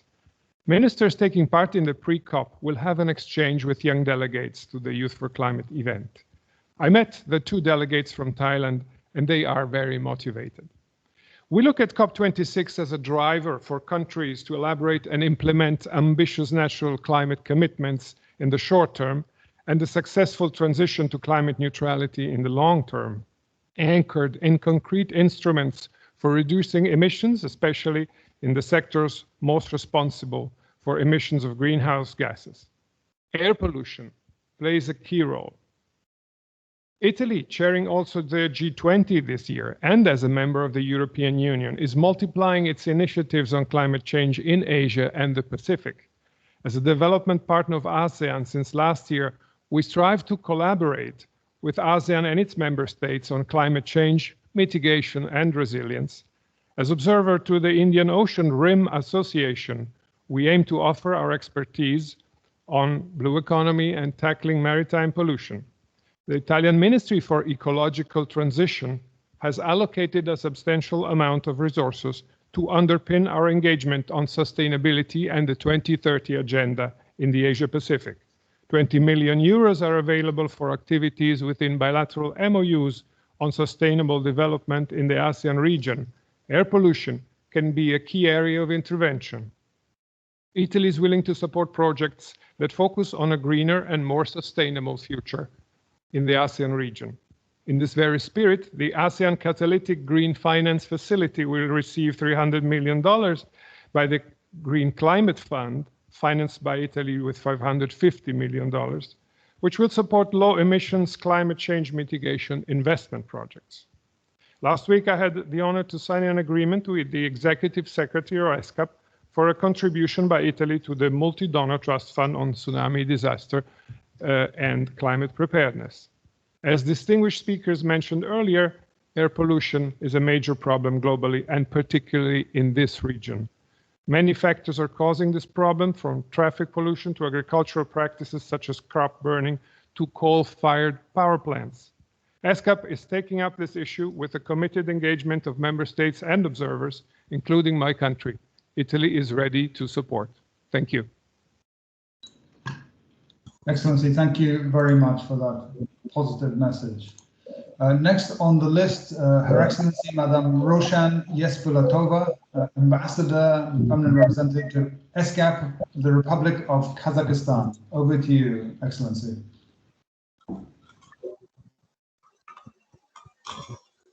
Thank you very much. And dear Excellencies, ladies and gentlemen, I would like to congratulate everyone on the International Day of Clean Air for Blue Sky and express my gratitude to Her Excellency Ms. Armida Salsia Alizabana, Executive Secretary of UN ESCAP, His Excellency Mr. Liu Ryuk-hon, the Ambassador of the Republic of Korea to Thailand, and the Regional Office for Asia and Pacific of the UN Environmental Programme for organizing this event. As I know, Kazakhstan is not exception for the environmental problem. One of them is pollution of atmospheric air. Kazakhstan inherited economic structure in industries that produce massive air pollution. According to the environmental monitoring of atmospheric air by the end of 2020, 10 cities out of 45 belong to high level of atmospheric air pollution. More than half of Kazakhstan citizens have a low level satisfaction with air quality of the country. That's why Kazakhstan always pay a lot of attention to this problem and take action to solve that. I would like to share with you the information on what attempt Kazakhstan makes in this area. Looking back at the history, in 2013, the first president of Kazakhstan, Nursultan Nazarbayev, approved the concept for the country transition to the green economy, which laid the foundation for deep systemic transformation to minimize the burden of the environment and reduce degradation of natural resources. Today, the Ministry of Ecology of Kazakhstan has considered environmental problems and ways to solve them in all regions of the country. At the moment, in Kazakhstan, 17 roadmaps and 95 measures have been developed to improve the state of atmospheric air. The implementation of the above-mentioned roadmaps by 2025 will reduce the air pollution index in 10 cities from high to medium. It is important to note that our country is going to adopt a long-term development strategy by 2050 to lower emission and decarbonate the economy in accordance with the Paris Agreement. Growing the green economy, promoting energy efficiency, and driving the renewable energy sector are going to be priorities of the 2050 low-carbon development concept of Kazakhstan. Also, to increase carbon absorption and carbon desalination, we will plant 2 billion trees in the next 5 years. At last, I'm proud to state that 1 week ago, on September 1st, President of Kazakhstan Tokayev, in his annual address to people of Kazakhstan, announced that the government will take particular measures in reducing pollution. 10 most polluted cities of Kazakhstan will be gasified and switched to alternative energy sources. To implement declared goals, the government of Kazakhstan will spend around $1.5 billion for that. In conclusion, I would like to point out that air doesn't have state borders, and therefore all we have to provide environmentally friendly policies to save our planet for the next generation. Thank you very much for your attention. Thank you very much, Madam Ambassador, and we of course very much look forward to your continued and active engagement and leadership as this issue is brought to the multilateral level within Asia Pacific. Next on my list, I have Dr. Abdullah Nasir, Minister of State for Environment, Climate Change and Technology of the Maldives, who will be followed by Her Excellency Ms. Millicent Cruz Paredes, Ambassador of the Republic of Philippines. But first, Dr. Abdullah Nasir, Minister of State for Environment, Climate Change and Technology of the Maldives. Excellency, the floor is yours. Thank you very much. Excellencies, distinguished delegates, ladies and gentlemen, Assalamu alaikum and a very good morning, afternoon and evening to everyone. At the outset, let me congratulate the organizers for the excellent organization and arrangements made to make this event a success. Let me also thank the organizers for this opportunity to share our experiences and offer our commitment to eliminating all forms of air pollution in the Maldives. Air pollution remains. Excellency, your video is not on. If you may wish to turn it on as you speak. Excuse me for the interruption. Back to you, sir. Can you hear me now? We can hear you perfectly. We just can't see you. Oh, can you? I am. My video is on. Perfect. But yes, thank you, sir. Okay. Yeah, as I said, air pollution remains a serious environmental issue and a health hazard for the whole world. In the Maldives, 47% of the entire population resides in the capital city, Malé, an island of just 2 square kilometers in area. According to the WHO Global Data on Air Quality and Health, the annual level of particulate matter, that is PM2.5 exposure in Male City exceeds the WHO air quality guidelines, or what is considered the safe level of exposure, by 10%. Air quality in Male City is influenced by both domestic and long-range transboundary sources, especially from incomplete combustion and shipping, transport, and open burning of waste.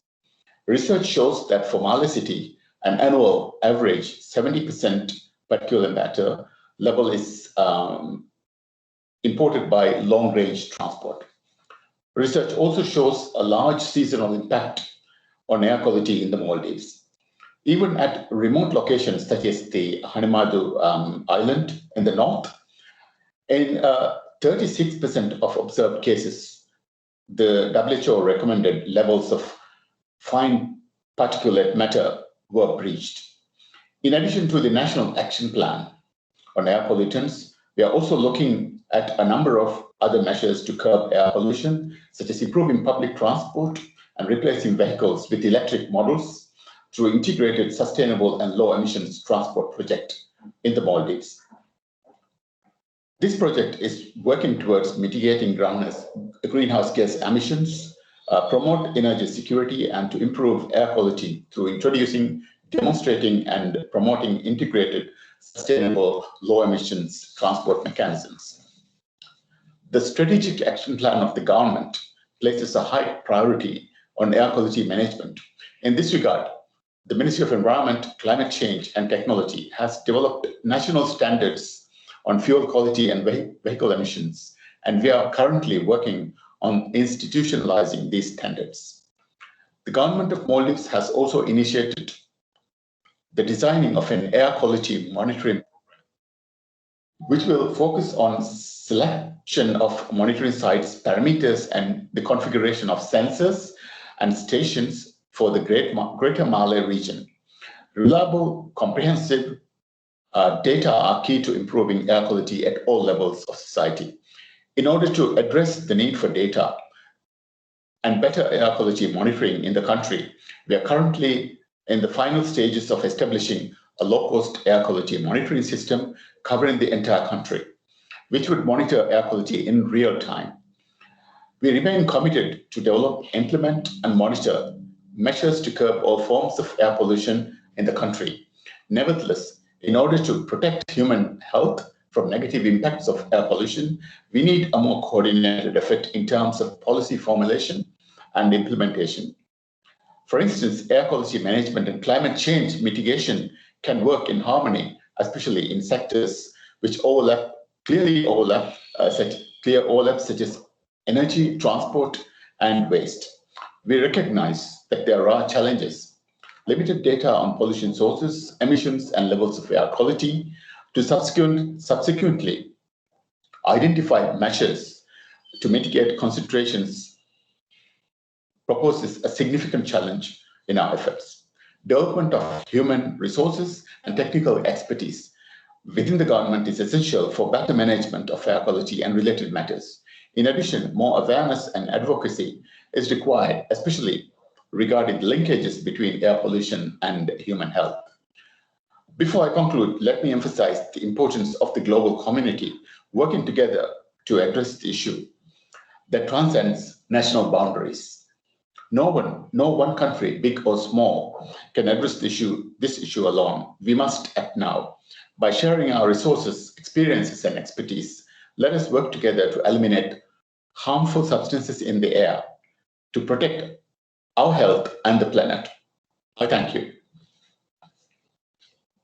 Thank you very much, Your Excellency, and a reminder that even our beautiful small island development states in Asia Pacific are not spared the scourge of air pollution and the many fronts of action that have been initiated in the Maldives, but still more could be done, especially in the multilateral field where we share experiences and initiate regional action. So thank you for that, Excellency. Next on my list is His Excellency Mr. Evgeny Yurievich Tomikin, Ambassador Extraordinary and Plenipotentiary and Permanent Representative to ESCAP from the Russian Federation. Excellency, you have the floor.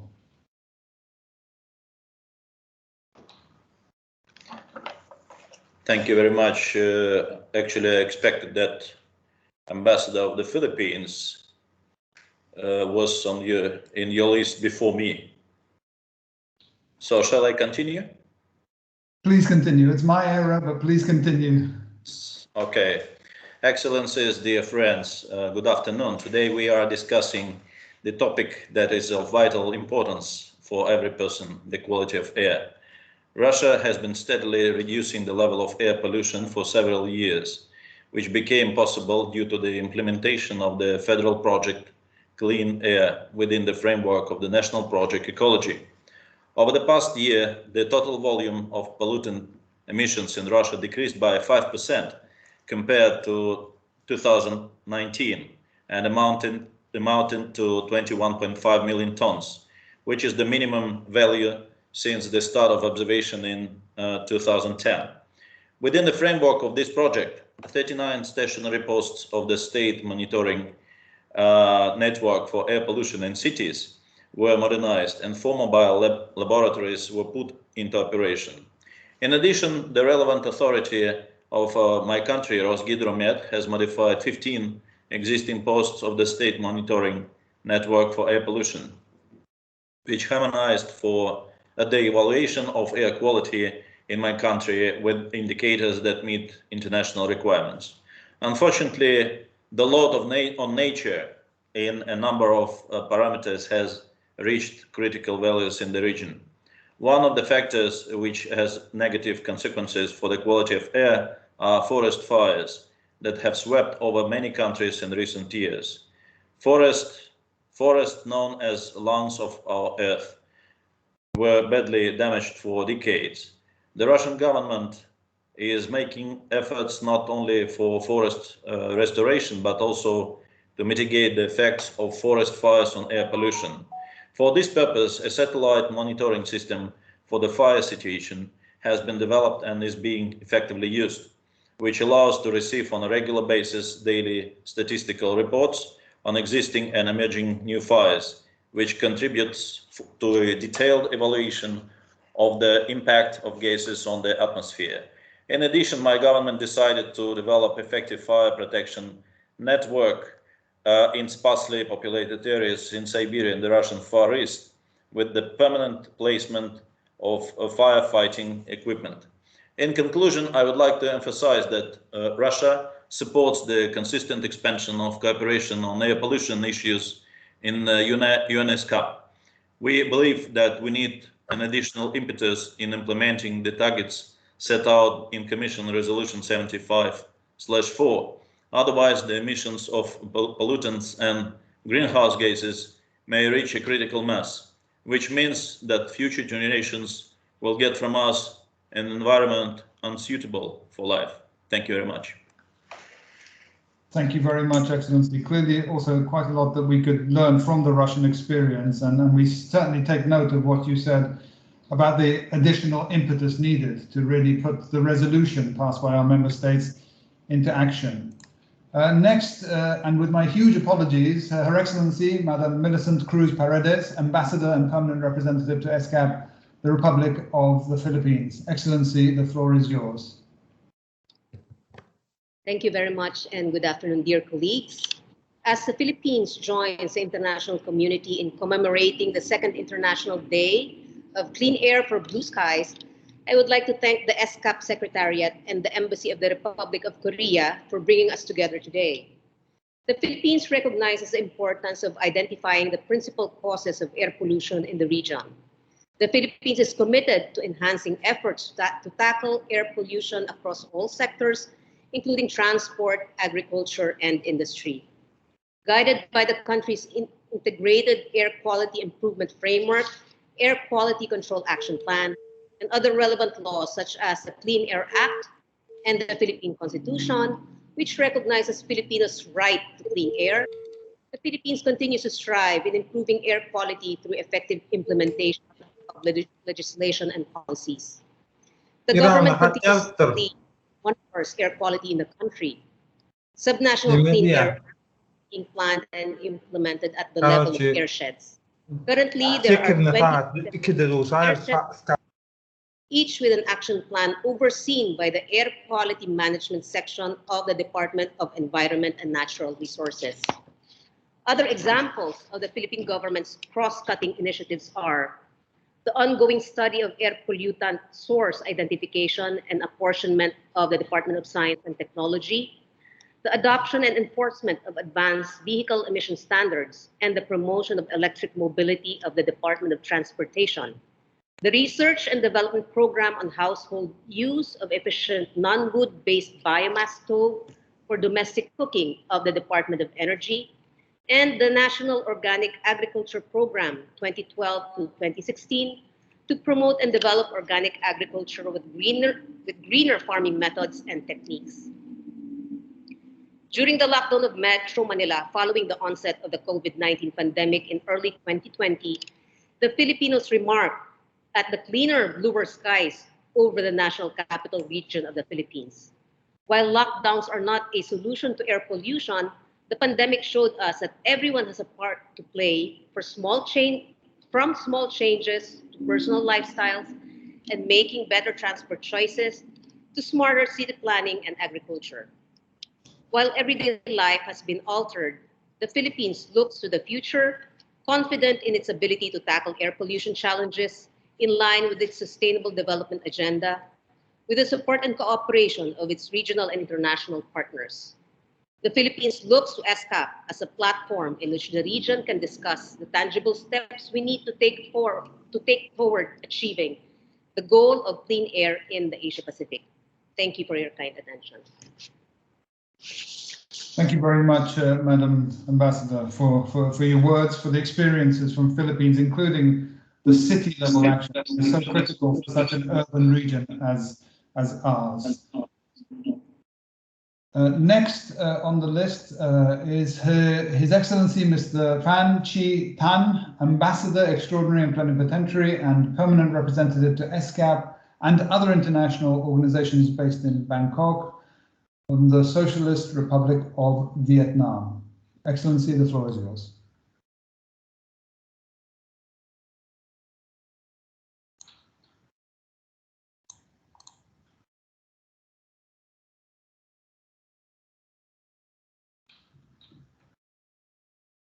We may have some technical problems. We're not connected to His Excellency. Excellency, Ambassador Phan from Socialist Republic of Vietnam. Okay, we have some technical problems. We will skip and come back to His Excellency when they are reconnected. Next on my list, I had Mr. Edwin C. Sajitan Jr., the Economic Council and Permanent Representative to ESCAP from the Embassy of the United States of America. Over to you, sir.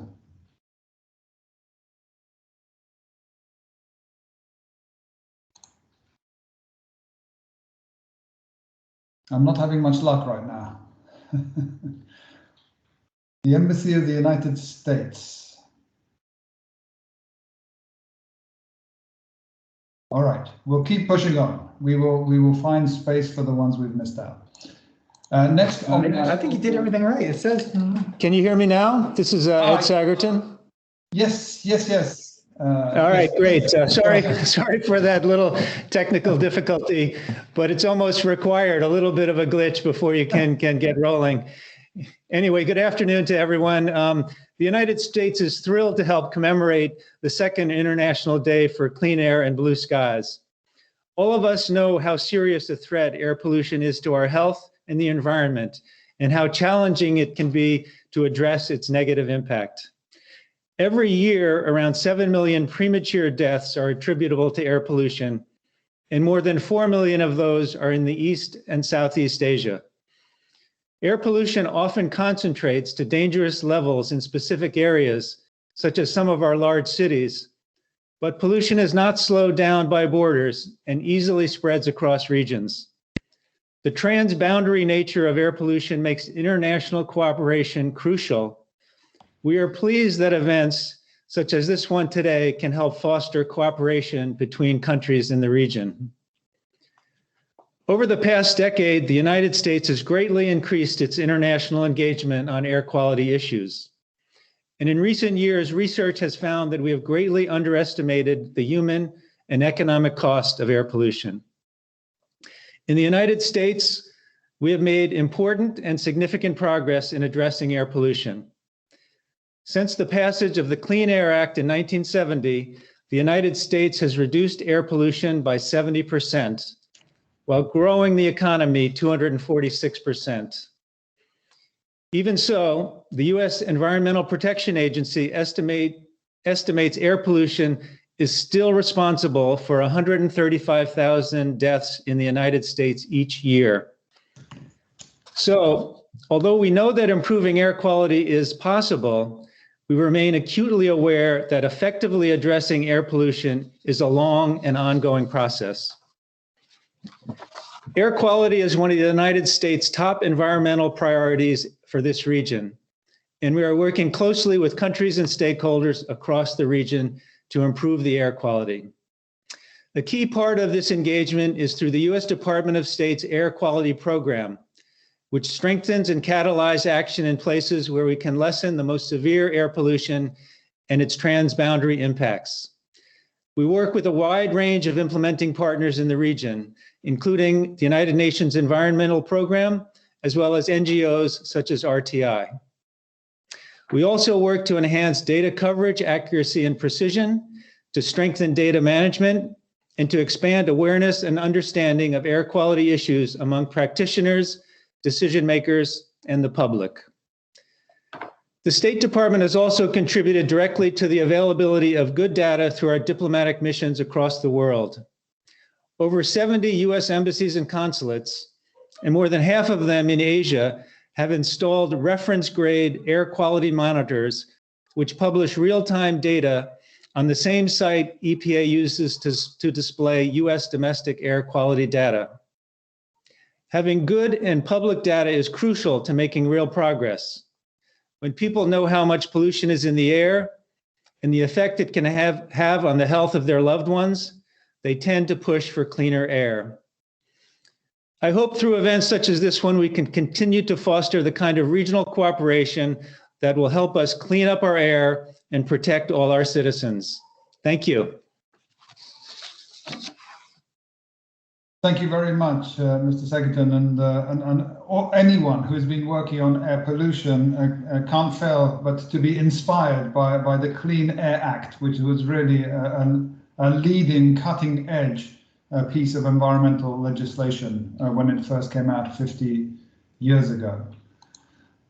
Next on the list, I have Ms. Liu Jiangsu, the Assistant Permanent Representative to ESCAP from the Permanent Mission of the People's Republic of China. You have the floor, madam. Thank you. Can you hear me? Yes, very well, thank you. Good afternoon, everyone. I'm from the Permanent Mission of China to ESCAP. We believe that we only have one Earth. Protecting ecological environment and pushing sustainable development are our joint obligations. China has attached great importance to environment protection, acted on the understanding that green mountains are gold mountains, and sought harmony between human and nature. China has included the building of an ecological civilization in the country's overall development plan, implemented the new development philosophy, prioritized ecological conservation, and pursued a green path to development. China has made great progress in improving air quality. In 2020, the ratio of days with good or moderate air quality was 87% in China city at or above the prefecture level, a 5.8 percentage point increase from 2015. The national average concentration of PM 2.5 was 33 micrograms per cubic meter, 54% decrease compared to 2013. The public satisfaction with the ecological environment reached 89.5%, a 10.7 percentage point increase from 2017. China has actively implemented the Paris Agreement, improved its industrial structure and energy mix, and embarked on a path of green, low carbon, and circular development. In 2020, China's carbon intensity dropped by 48.4% over the 2005 level. Clean energy takes up 24.3% of China's energy consumption. China accounts for more than 30% of the world's total installed capacity of wind and photovoltaic power, and 55% of global new energy vehicle sales. Last year, President Xi Jinping made the announcement that China will strive to peak carbon dioxide emissions before 2030 and achieve carbon neutrality before 2060. This major strategic decision is made based on our sense of responsibility to build a community with a shared future for mankind, and our own need to secure sustainable development, which requires extraordinarily hard efforts from China.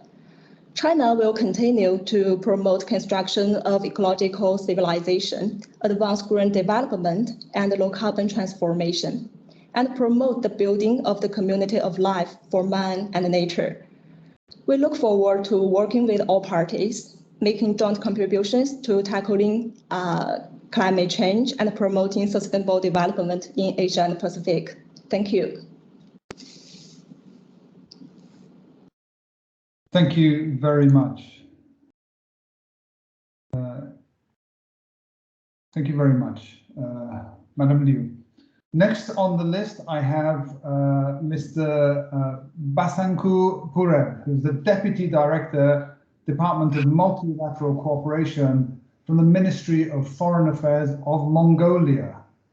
Sir, you have the floor. Thank you very much for giving me the floor.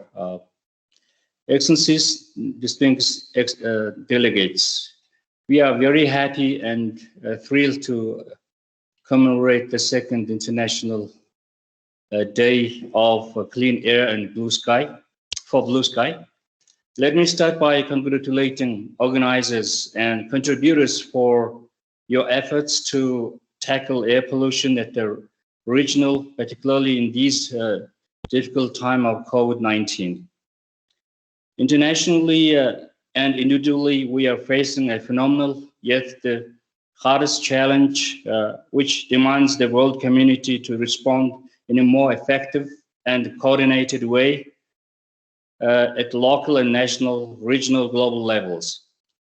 The COVID-19 pandemic has disproportionately impacted regions and countries due to their different levels of socioeconomic development, environmental health, and preparedness.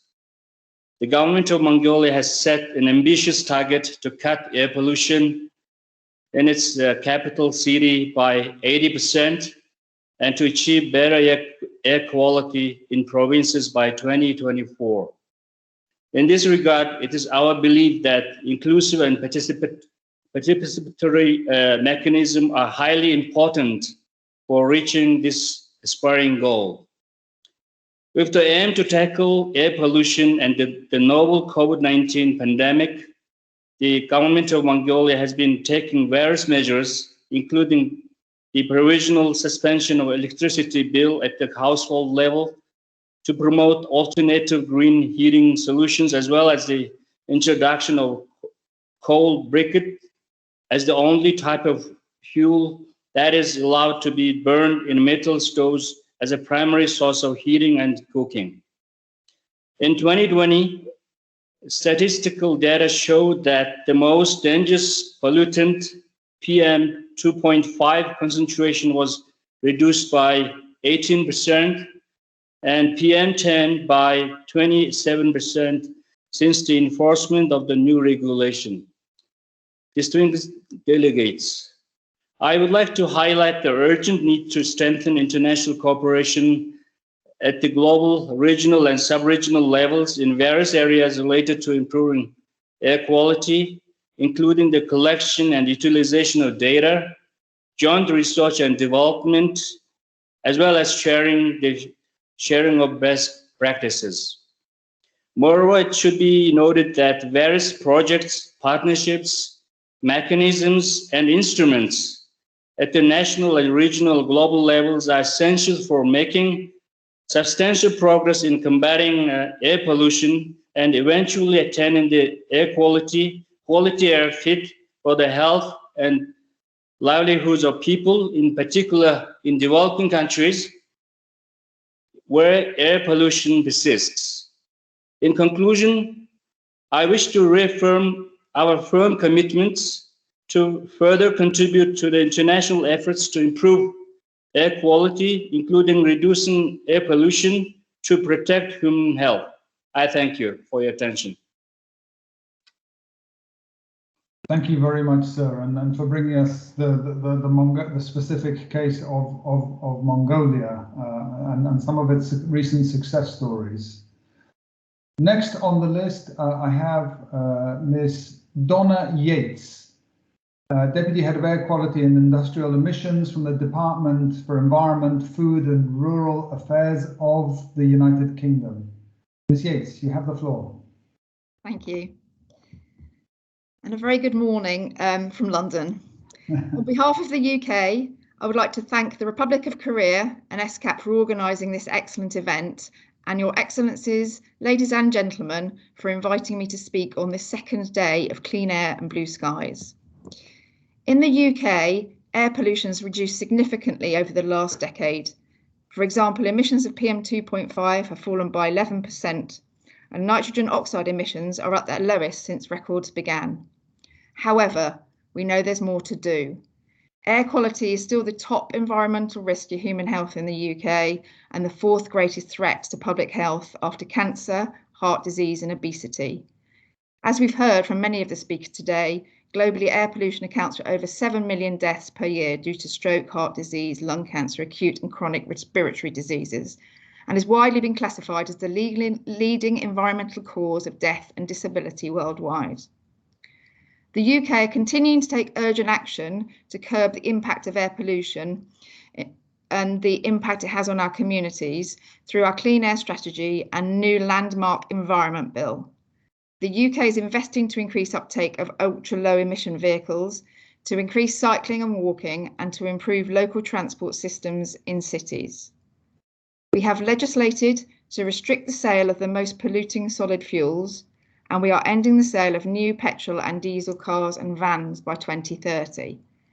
We will also be setting new targets on PM2.5, the most damaging pollutant to human health, including both a new concentration target and an innovative new personal exposure target, which will drive reductions in PM2.5 emissions across the country, not just in pollution hotspots.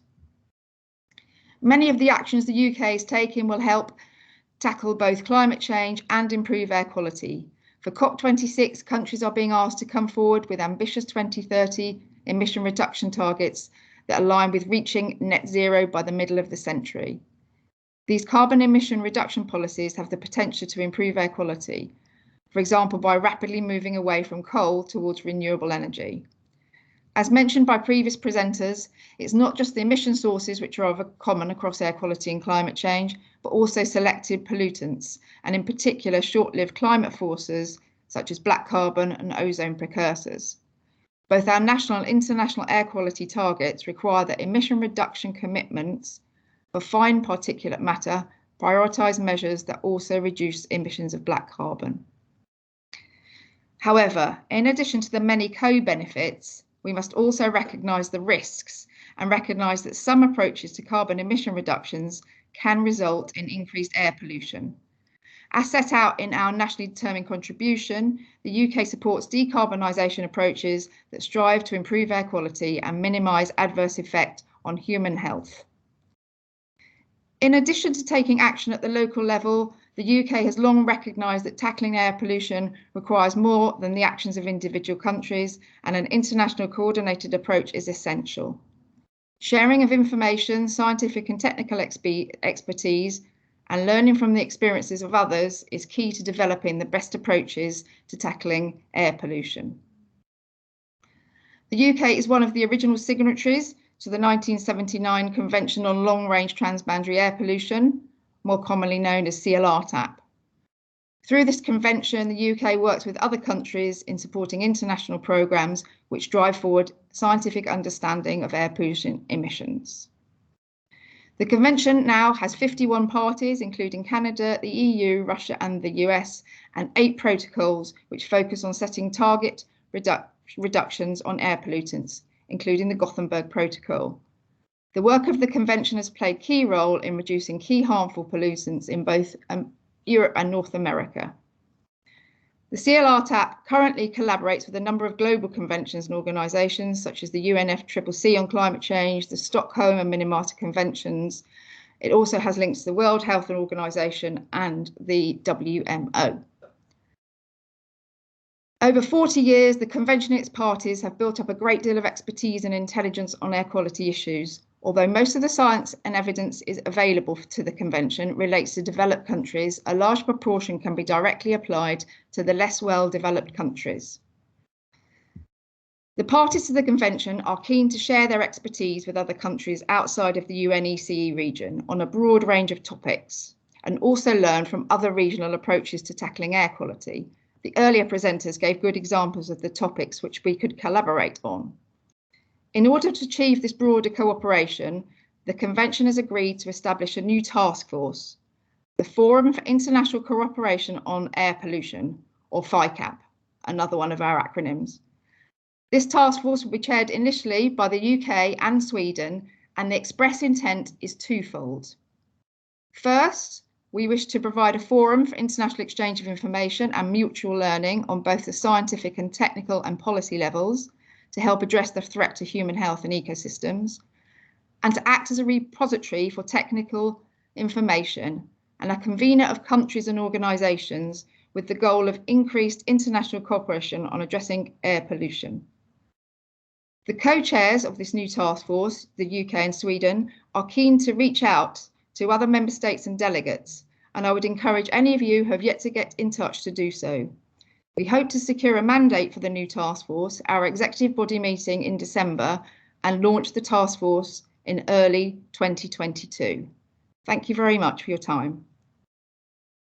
No, thank you very much, and thank you for a very, very positive intervention. I mean, we've often looked to CLRTAP as an example of a regional modality that some of whose elements could be replicated for Asia Pacific with great benefits. So this FICAP might just be the trigger, the spark that was missing or maybe needed. So we'll definitely be coming back to you on that. Thank you very much.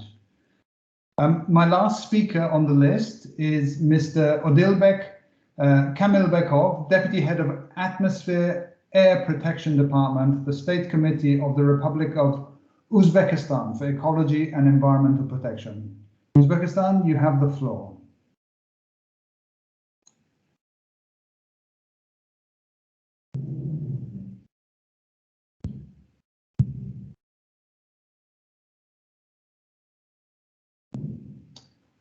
Do we have Uzbekistan? We might have lost our colleague from Uzbekistan.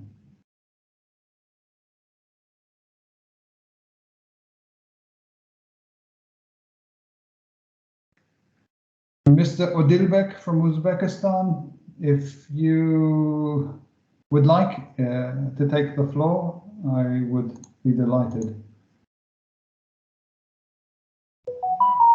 Okay, we seem to be, I know Uzbekistan is connected. If you would just be patient with us for 30 more seconds. Uzbekistan, you have the floor. No. Okay. And I understand that we also weren't able to reconnect to Vietnam. Very good. So, Excellencies, ladies and gentlemen, this is bringing us towards the end of what was a very, very long session, I appreciate, but one that was very rich in terms of technical solutions, in terms of UN action and most of all in terms of national commitment, experience, expertise on tackling air pollution, and in many cases tackling air pollution and climate change, sort of the interconnected challenge for our region. Given that two of our speakers weren't there, may I see if Ibu Armida, would you still be with us and wish to say a word or two before I wrap up for us? I know that it wasn't planned, but if you're here and you would like to, we would be happy to hear from you. If not, let me then try to wrap up our proceedings. I mean, first and foremost, our appreciation to the Embassy of the Republic of Korea, and in fact to Korea in general, for really showing the path and the leadership on air pollution, both in terms of the Commission and the opportunities of the Commission, but also in terms of the technology, the GEMS, the work in Northeast Asia, all that we are familiar with. So thank you for accompanying us and for all your support here. There is no way that I could possibly summarize 2.5 hours of conversation, but what we heard very, very clearly is a willingness from country after country, India, Russia, Philippines, the US, Mongolia, Maldives, Kazakhstan, and so many others. We see quite clearly a momentum building, and we look forward, certainly as a secretariat, to supporting this emerging coalition for action in our region, and of course supporting all of these countries, all of our countries, through the ESCAP platform in cooperation with all of the UN partners, including through the UN's issue-based coalition. We really hope to capitalize on the positive spirit that we've heard today, on the momentum that we've heard today, on the multiple initiatives that in a way point the way to what is needed, what can be scaled up, what can be shared, what can be replicated, so that we begin to reverse the needle on air pollution and the co-benefits, of course, of climate change. So with that said, Excellencies, ladies and gentlemen, I wonder if the Embassy of the Republic of Korea would like to say any closing words before we close our session. I see you on screen. That's why I've turned to you. Oh, it's okay. Okay, thank you very much. Ladies and gentlemen, Excellencies, thank you very much for your participation. We will try to pull all of this together and share again with all of you, and to maintain, as I mentioned, the momentum that you have generated, certainly through our multilateral processes. We wish you a good afternoon, morning, evening, and look forward to working with you on healthy air, healthy planet. Thank you very much.